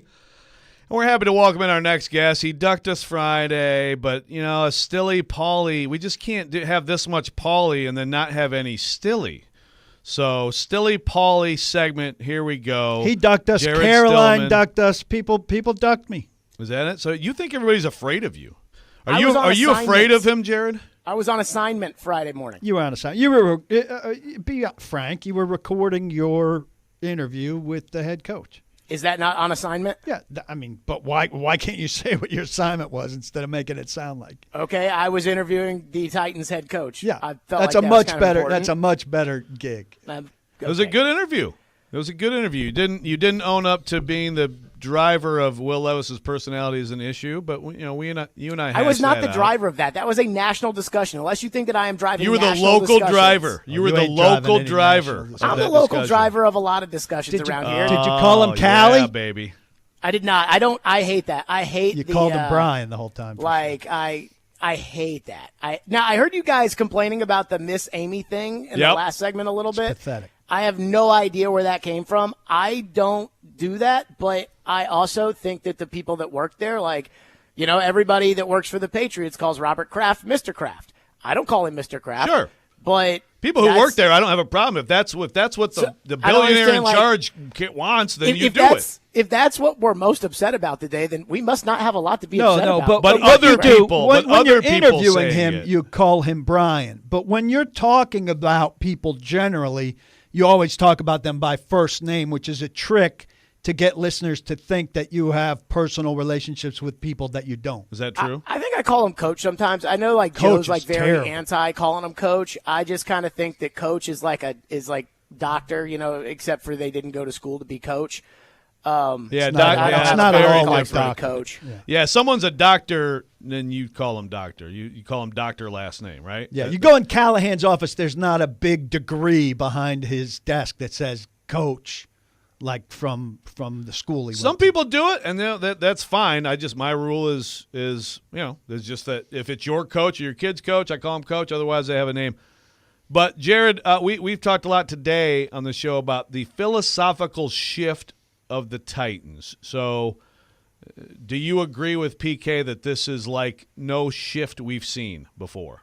Going towards what, analytics or just everything? The coach being nice or being an offensive guy. I mean, I don't. All of that stuff. I mean, I guess people kept saying during this coaching hire process, they were like, well, the Titans never go and get offensive coaches. And I'm like, just because Ken Wisenhunt wasn't a good offensive coach doesn't mean that wasn't what they were trying to do when they hired him. Now, that was a different day of the NFL, but going with the young guru quarterback McVay tree kind of guy, that is kind of the new in vogue thing in the NFL. And quite frankly, I'm here for it. So I don't have I don't know a philosophical shift. I worry about, the analytics and people getting stupid by going for it on fourth down all the time. But other than that, I mean, I guess he's younger than all these other coaches they've ever had. So maybe that is a step into the future of what the NFL is supposed to be, or really what the current of the NFL is. Have you talked about anything but Dan Campbell since that game? I'm looking at your Twitter feed. There's virtually nothing on there. Lamar but Mahomes. Dan Campbell. I kind of feel like Lamar might end up being the Phillip Rivers of this era and I know Phillip Rivers didn't win 2 MVPs, but I think that, in the AFC, it was Manning, Brady, and Ben, and Phillip Rivers never cracked through because he just couldn't beat those guys consistently, and I think that may be what Lamar is. So we talked about that. I also thought, Paul, I bet you love Greg Olsen. Greg Olsen's really good. I hate virtually every commentator, but I think Greg Olsen is superior to Tony Romo. Oh, well, I think you would be superior to Tony Romo calling. Yeah, the what's game. your issue with Greg Olsen? Greg Olsen's the best analyst going right now. So the patronizing Dan Campbell drove me crazy about no, this was the right move to not kick that field goal, and that drove me crazy. And then, and I know this is going to sound incredibly hypocritical coming from me, but he never shuts up.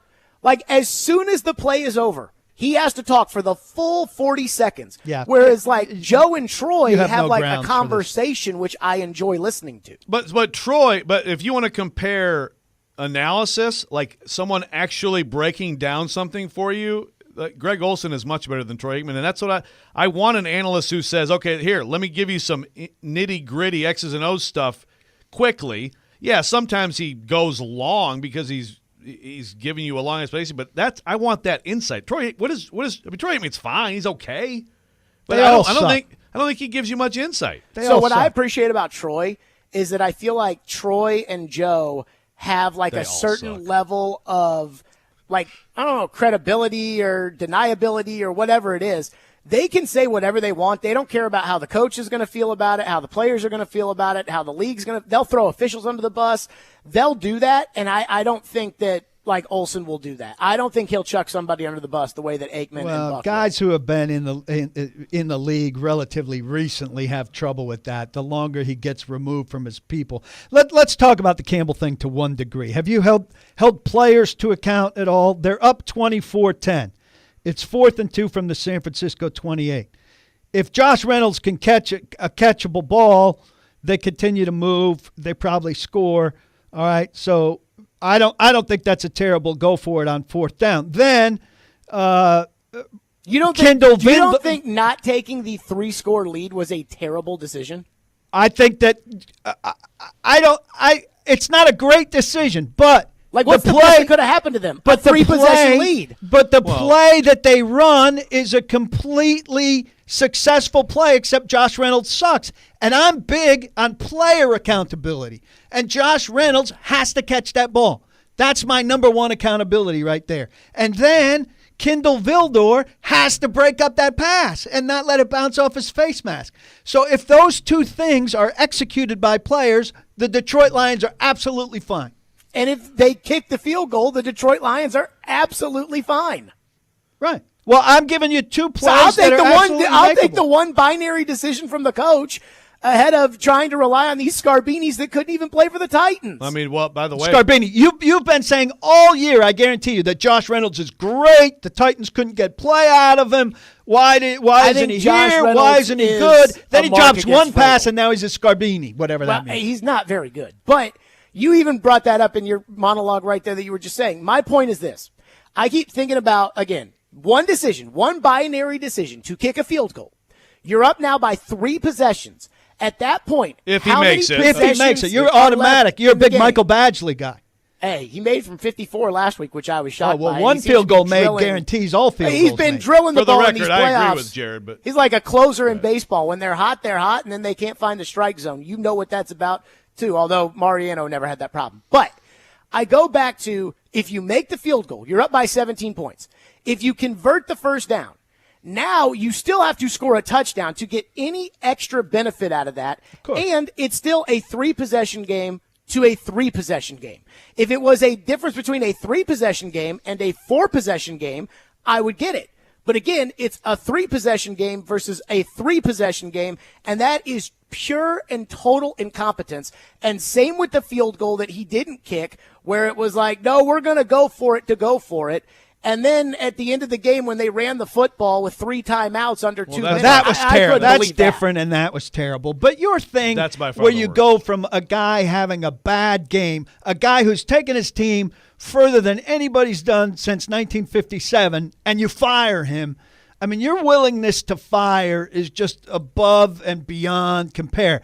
And if you got fired on the same basis that you want other people fired, if you got fired every time you had a bad day, you'd be on the street. It'd be great for Nashville radio.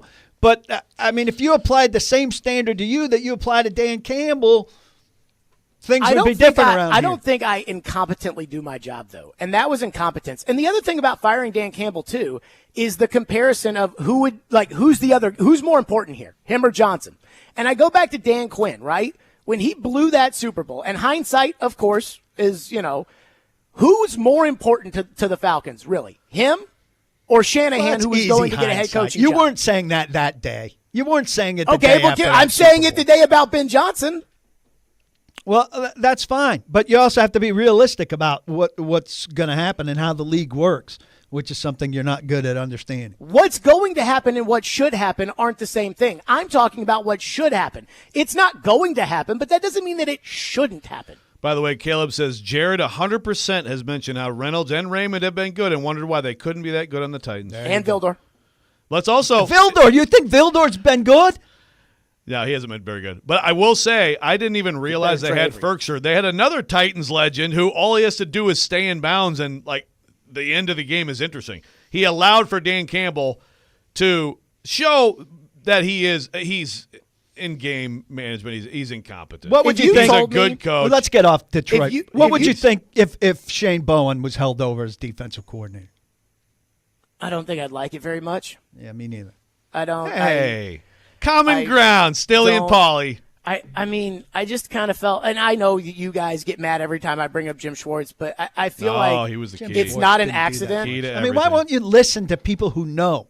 I don't think it was a coincidence or an accident that the defense was terrible under Shane Bowen that first year. Schwartz came in. You for don't 2 think years, it wasn't it's not terrible. a coincidence, Jared? It's called different players who were rushing the passer who couldn't at all one year and then could very well the next year. No, Jim Schwartz made that happen. Well, I think the first year Jim Schwartz was here, Jared, Jim Schwartz had an totally minimal role. Like, there's no way. There is no way you can put it on He him. doesn't want that. Doesn't fit what he wants to say. Right. Well, I mean, that wasn't what they said at the time. Every time people were trying to figure out what was going on, nobody would tell anybody. And now all of a sudden, the Jim Schwartz they is gone. downplayed it every chance they got. During it, they were telling us behind the scenes, but you don't want to hear the reporting. You weren't reporting it, Jared. Yeah, the first year, Jim Schwartz needed to, obviously, as he's talked about in retrospect. I mean, read what he has said in Cleveland. I mean, the first year he was in bad shape. He was in bad shape. They gave him a chance to come around. He was more of a factor the second year, so that's fine. But more, like you're way still overinflating that. So you think that the improvement in the defense between 2020 and where 2020 and 2023 were. They had Vic Beasley and Clowney with one knee trying to rush the passer. They were the worst pass rush, and they have the worst third down defense in the history of the NFL. You think it was coordinator magic the next year? It was players, Jared. It is players. Again, like I said, you think it's a coincidence. You think it's an accident. No, I think that players are more important than coaches, which is true. Sure. Which is why Joshua. But it's not like they drafted Micah Parsons and all of a sudden it was like, whoa, now they're good. They brought in Have you heard of Danico Bud Autry? Dupree Because he's been one of the 4 best games. signings. Danico Autry? You don't think that made a difference? Danico was on the defense this year, Joe. How'd they do?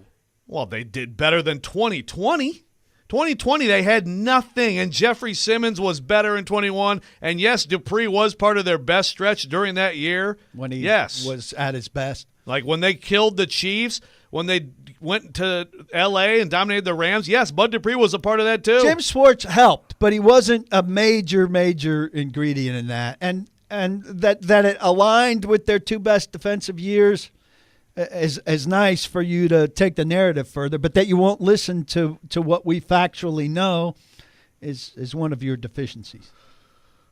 All right. Anything else, Jared? There we go. No, that's good. That was good. Have a good show talking about Dan Campbell. We got to a lot of stuff today. Tell us, all right, Jared, since that Paul was kind of excessively mean to you, give us a preview of your show today. Was he? Dan Campbell. No, I wasn't. I thought he was. But here's his show today. Dan Campbell should be fired. Let him talk for himself. They did it with Grady Little, and it worked. Let him talk for that himself. Was yesterday's show, and they did it with Doug Collins too, and it worked. All right, tell me about today. I don't know. It's 8 o'clock in the morning. I'm on at 2 o'clock. All right. The Titans could hire Shane Bowen by then, and then all of a sudden I'll be going crazy at 2 o'clock. All right, Stillman and Company at 2 o'clock. Thank you, Jared. See you guys. Paul, it's always great to get to hear you on the radio. It reminds me of yesteryear. Oh, yeah, a little parting shot See from you guys. Jared. So loving. And we'll be back on Robby and Rexrode 102.5, 106.3 The Game.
Robby Rexrode, proudly sponsored by Chuck McDowell and Medical House Calls, Middle Tennessee's best medical care in the comfort and safety of your own home. For more information, go to medicalhousecalls.com. Medical House Calls, where the nearest clinic is your home. Welcome back into Robby and Rexrode, broadcasting from the Spring Hill Heating and Cooling Game Nashville studios, keeping your home feeling comfortable all year round. I'm Joe Rexrode. PK in for Robbie Stanley one more day, and we're reacting to the Stilly Pauly segment. It was a little slow. It was a little bit too much agreement. Dan Campbell, blah, blah, blah. It picked up. It did. You guys picked it up. But there's not that much going on right now that's prompting him to say foolish things. And he's been very one note. I mean, he's been talking about Dan Campbell. How do you know? I thought you said you haven't been listening to him. I just went through his you Twitter obsessively listen to him. I don't. I did my do. prep for the segment. I looked at his Twitter feed. Every tweet's about Dan Campbell. There are 15 tweets about Dan Campbell. For the record, I agree with Jared. Like I just thought it again. I first guessed it. I just said right there. If they've worked so hard and you stopped them, held them to 3. If you go back up 17, now you're deeper in the game. They really start pressing. But you're right. The play was there. Josh Reynolds catches. If Josh Reynolds catches the ball, the Lions probably go to the Super Bowl. And if the Lions kick a field goal, they probably go to the Super Bowl. Either one of those outcomes. But how about if Josh Reynolds catches the pass?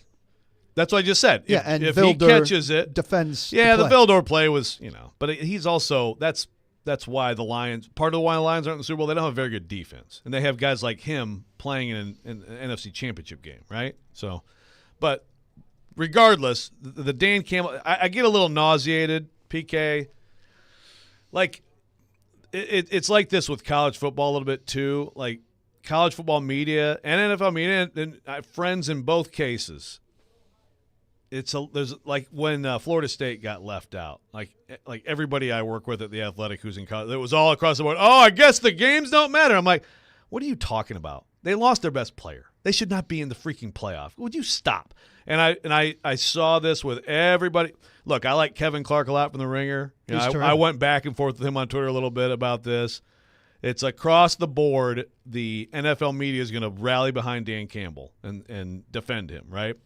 And Greg Olsen did on the broadcast. It's okay to, and this is my argument I had with Kevin Clark. He's like, you should basically stick with your football philosophy. I'm like, yeah, but you can't be that rigid. You can be adaptable to certain circumstances. You have to. If it's like, that's what we do, that's the same thing as when you complain about people saying, oh, we're running the ball, we're just going to keep running, baby. I mean, like, you have to be able to adjust and adapt and feel a situation. And I think in both cases, up 17 or then tying a game in the fourth quarter, I think that was the right call. I think he should have kicked one of the two. I do. But I get tired of people, the first focus being on the coach. Okay. Josh Reynolds needs to catch the damn ball.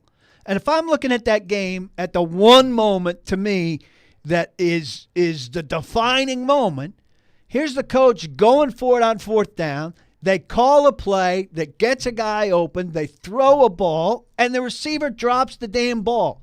To me, that's the defining moment of what goes wrong. They converted that 4th and 2.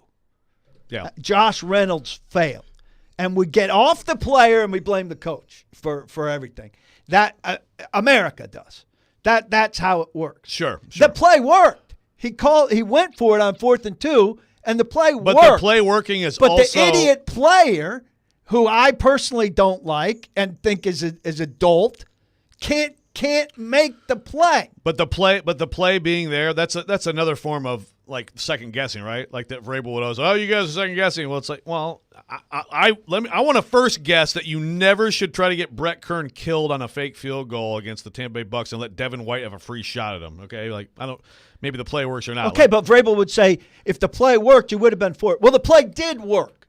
Josh Reynolds effed it up.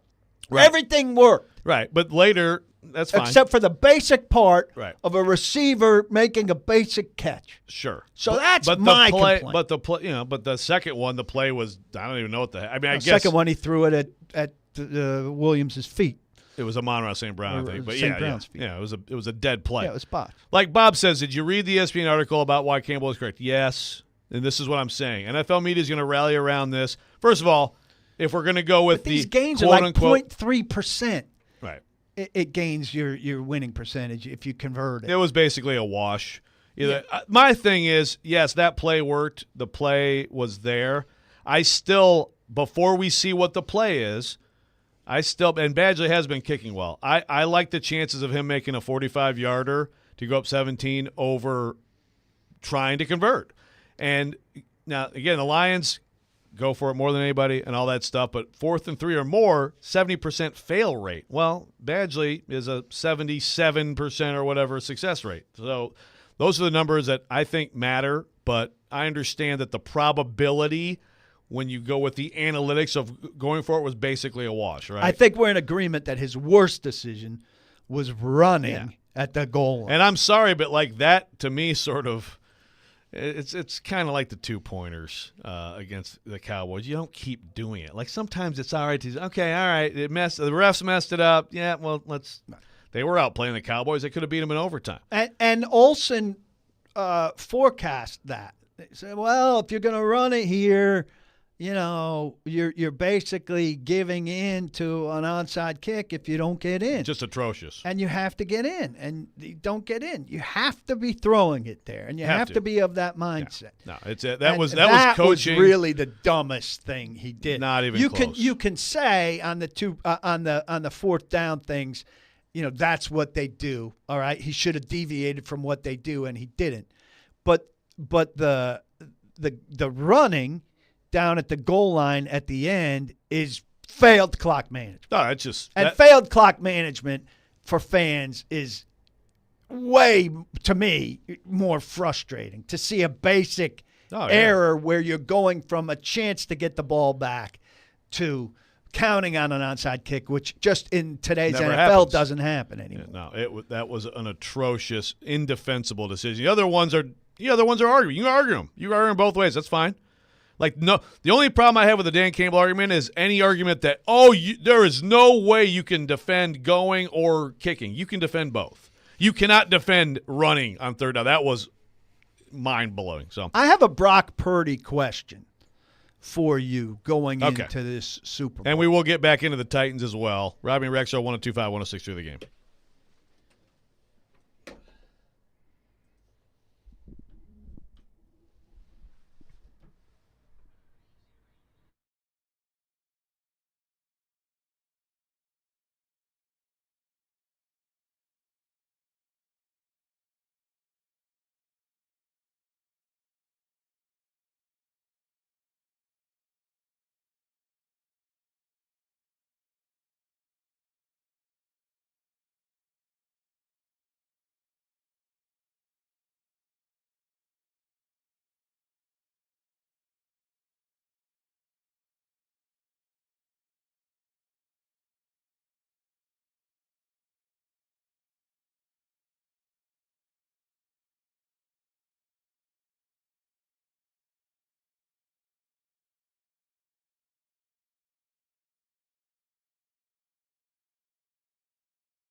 Welcome back in, Robby and Rexrode, 102.5, 106.3 The Game. Paul Kaharski in for Robby, but you're in tomorrow too. You're in tomorrow with Robby and me. I can't stop coming. Oh my goodness, you got a key card. I got a Nick key Frazier card. This gave is you a big. key card. This is big. If you're watching, where did I just put it? Look at this bad boy. Let me see it. Look at that. Oh, man, you Look can at get that. you got full Gold. access to this building. I could stop calling Nick. I was going to say, though, it's interesting that Nick Keyser didn't give you the card. It He is. didn't want Nick you to have wants it. me He to wants to be rely your on him. gatekeeper, and now No, I don't want wants you to call me at all. rely on you got him. free run of the place. Good job, Nick. Yeah, I get don't some shots in. I don't want you to call me. I'd rather just grab the donuts, man. That's all I That would was want us to big, do. the donuts. Yeah, I yeah. had 2 donuts. My eating yesterday was so bad, and I told you we That's have okay, a though. Birthday. tradition in my family of eating cake in the morning, and I could go home right now and eat red velvet cake. And yesterday I was determined I was going to go home. I was going to read Monday Morning Quarterback or Football Morning in America. I was going to work, and then I was going to nap.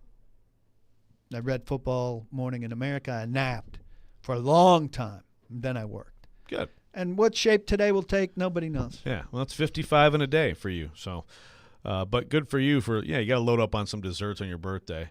I know you have a question for me on Brock Purdy, but I want to bring in Liam McLeod. Now, Jared's texting me, and he's saying, well, if Dan Campbell Jared, your time's done. is sticking with the analytics, then why the analytics strongly supported going before the half, and he kicked. So that's a fair point. Liam McLeod on the text line. That driven shows by he's adaptable. WilsonCountyHoney.com. That's true. Says, I like how we all assume these meatheads are all of a sudden mathematical geniuses. The numbers and formulas are settled. I promise you they aren't right about a 0.3% difference. The reason we know this is how often actual doctoral-level scientists are proven incorrect. Here's the defense of Dan Campbell that I'll accept to an extent, which is this isn't just him, go, go, go. I mean, they do. The Lions, it's well documented. Like, they take analytics seriously. They have people, they talk through these things. And It's also so predetermined. And going for it in the NFL is way more frequent now, and probability dictates that. And so I'm fine with that. I'm here for that. I'm fine with the going for 2 thing. If you think, but again, what's your play? Like, there's so many other factors, so many other variables that people want to just dismiss the other variables and just say, what do the analytics say, or what don't they say? You have to take all the other variables into account, and then you still, as a coach, are standing on a sideline in a particular moment. Do you feel better right now about Michael Badgley or Josh Reynolds making a play for you?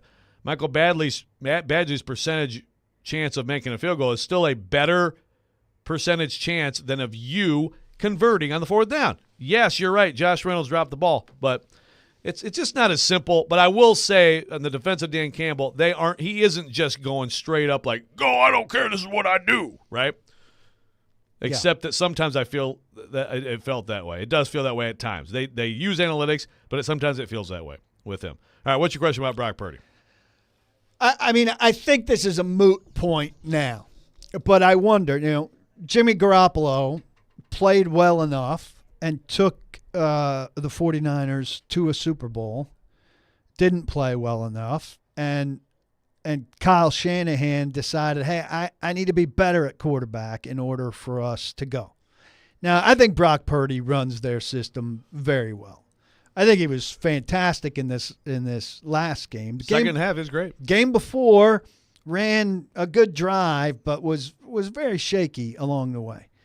Is there a scenario where they go into this Super Bowl, get wrecked, he looks horrible, and Kyle Shanahan comes out thinking, you know what? He's good, but he's not going to win us a Super Bowl. And he's back in the same place he was with Garoppolo, where he thinks ultimately to get it done, I need better than this. Yeah, that's a great question. And there's another the whole conversation around Brock Purdy, to me, is exhausting. I don't understand why Brock Purdy just can't be, hey, he's really good at what they do. He's not Mahomes. Yeah. He's not Lamar. He's not Allen. And he won't be. He's good. In this system, you can have that guy and do very well. Right. I mean, he's an example of you can win a championship without having one of those guys. You'd rather have one of those guys. You can win an NFC championship. Well, that's true. We'll see. But that's like I heard unsportsmanlike today saying, well, if they win the Super Bowl, then Brock Purdy's got to be ahead of this guy. And I'm like, no, he doesn't. It just means that you can win the Super Bowl with a good or very good quarterback. You don't always have to have a great quarterback, but we already knew that. Maybe it becomes Based on more. who? Well, I mean, Joe Flacco wasn't that long ago. It was long ago. Okay, who's the last non-elite quarterback? I will tell you this. You know who the last non-elite quarterback was to win a Super Bowl? Tom Brady's last Super Bowl. He was actually subpar a lot of that year, and that Super Bowl was about Patrick Mahomes not being able to take a breath in the pocket. Their defense was incredible. Yes. He had incredible receivers. He was not vintage, just like Peyton Manning is another example of a non-elite quarterback, even though he's Peyton Manning. But you can't call late career Tom Brady and late career Peyton Manning Brock Purdy. But what I'm saying brain. is that they weren't at their best. They still have the rings, but that wasn't them at their best. Right. So they're but their lesser version brains, of themselves. having been through what they're through, make them. They're still Brady and Manning. My point is, it's been a while since a non-elite quarterback has won a Super Bowl, and I think we're probably past the time where a non-elite quarterback. I mean, it'll be big. Oh, it'll happen. If Purdy wins one here. Yeah, it'll be big. It'll happen here and there. Look, the Lions blew it. Okay, the Lions blew it against the Niners. The Lions' offense. They could have won another game, and we're not going to sit here and talk about Jared Goff. No, it would have been big for Jared. It would have been big for Jared Goff. I mean, it wasn't that long ago that Nick Foles and the freaking Eagles won it. PK, it was 6 years ago. Vrabel got hired. I mean, it's not. Nick Foles is good. Yeah, that's a good one. Look, for the most part, yes, you want Mahomes. Everybody wants to have that guy, but the idea that that's the only avenue is incorrect. And the idea that if they win it, now then we have to put Brock Purdy in a different category. Absolutely no. not. But he's a good quarterback. If they lose it, does Shanahan that's think a good to question. himself, I can only get so far without a better quarterback than Garoppolo at his peak and then Purdy at his peak? So it's a good question. What a lot of people during that first half against the Lions, and you've heard this quite a bit with Shanahan, of course, because he goes way back with this guy. But people are like, it's time for Kirk Cousins. It's time for the Niners. But here's my thing. Do I think would they be good with him? But you know what the difference is? You know why the Niners ultimately won the other days? Because Purdy was able to get away from rush a few times and make plays with his feet, and Cousins doesn't do that. Like Goff.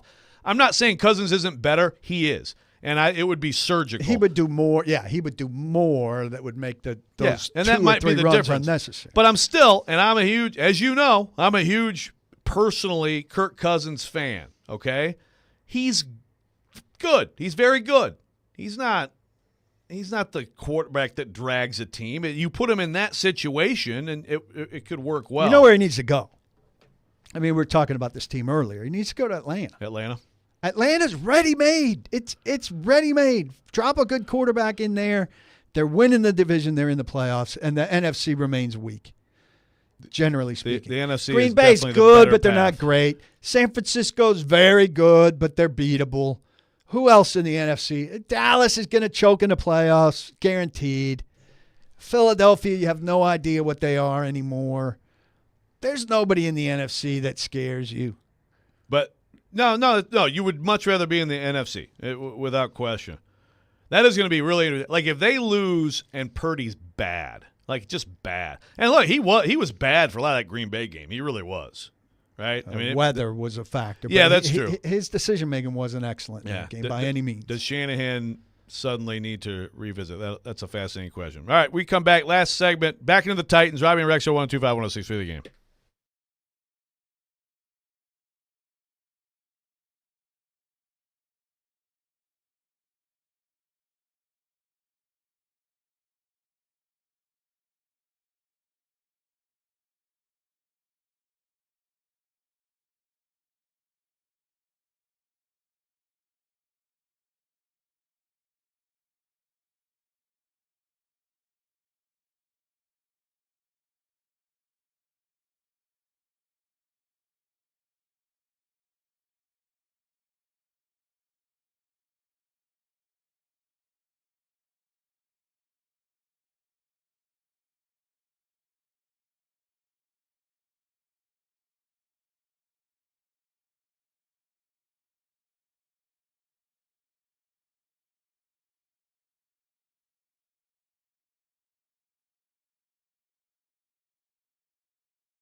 Final segment today, Robby and Rexrode, 125-106 to the game. PK in for Robby. It's been nice to have you, PK, but as you know, I am not a lover of microphone one, so be nice to get off microphone one tomorrow. But you'll be in tomorrow with us again, and we can continue. We'll probably have some developments on the Titans coaching front. Right now, 3 known candidates for offensive coordinator. I'd like you to rank them in terms of 2 things. 1, I'd like you to rank them in terms of likelihood of getting the job. And 2, I'd like you to rank them in terms of your preference on them. I have no idea about likelihood of getting that. Just job. try. We just want to hang you try? with your words. Yeah, No. we just want you to possibly be wrong, then we can play it later and make fun of you.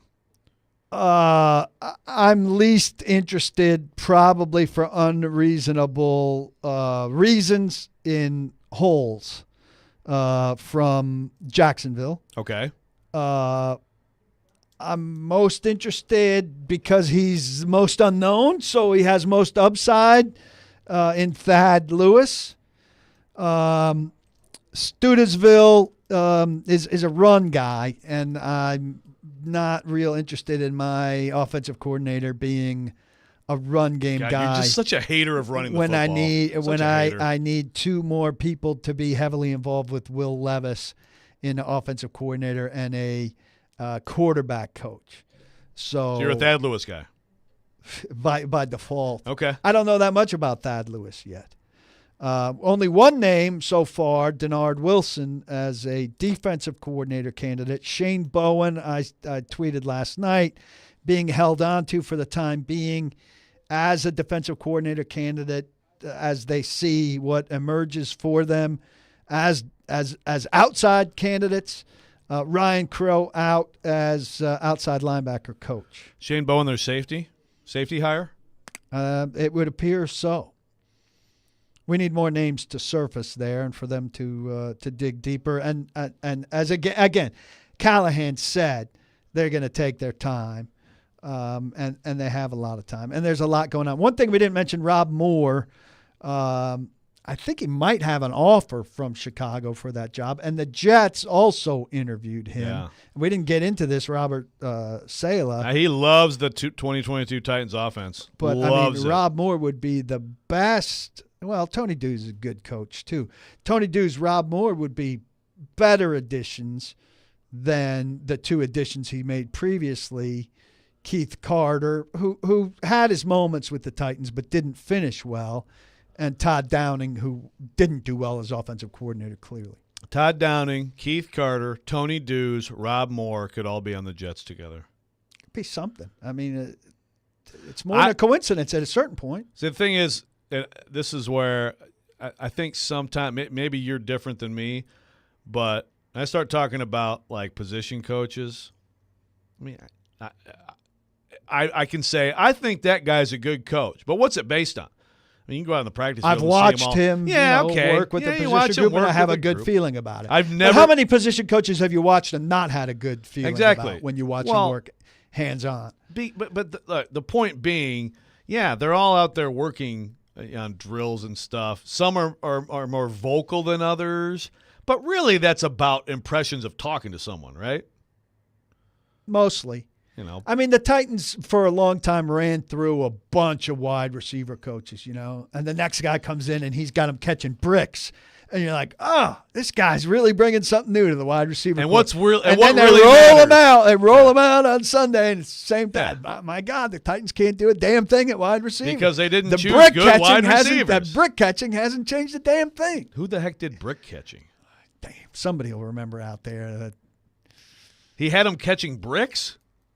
Yeah, in drills. Right, so someone's got to know this on the text line. Before the show ends, I need to know I don't think it was Steve Walters. I think it was after Steve Walters. Like they're putting bricks in the jugs machine? No, he's like tossing them bricks, from a relatively short distance, but it was to soften their hands.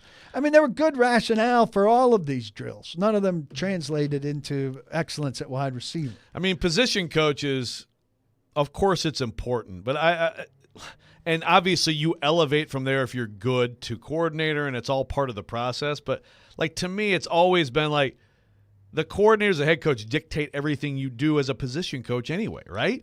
Like Generally. how many position coaches are just doing their own independent? You leave me the receivers. I'll get them to you in good Well, shape. I do think a good position coach sees an issue with X and comes out sometimes independently with a drill that effectively Okay. Sure.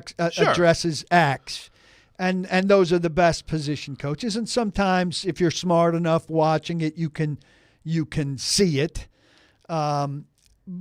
But yes, I mean there's a pretty standard position coach It's all coming from individual period that does come from above. And again, we say this time and time again, the best position coaches tend to have the best players at their position. Right. So even take it to like the Schwartz conversation we had with Stilly earlier, right? And hopefully at some point when he hears these things, he lets it absorb and adjusts his commentary as necessary. But sometimes that doesn't happen. So we think of Vrabel, I know I do, as a very good defensive tactician, right? I understand his 1 year as a D coordinator wasn't good, but people I talked to that Bill are like, guys, the guy is a wizard as a defensive tactician. And Bowen's a D coordinator, and they have all the guys on the field coaching the guys. So you're telling me that Jim Schwartz overruled all that and was like, no, guys, this is what we're going to do. I mean, it's just stupid. It's stupid, Paul. Some paint work on the edges. Exactly, like a of little the bit big of, hey, paint. we did this back in, this might work. Or try some more Of wide course nine. that's helpful, but Yeah. come on. This is just ridiculous. Wasn't ridiculous to have you in. That was a terrible transition, but thank you, sir. Thank you And for we'll see you having me. tomorrow. I always enjoy it here, and I appreciate people's reaction to it. And I urge everyone out there to not block the box, but to be sure to lock their locks. Jason Big Joe coming up next. 102.5, 106.3 The Game. See ya!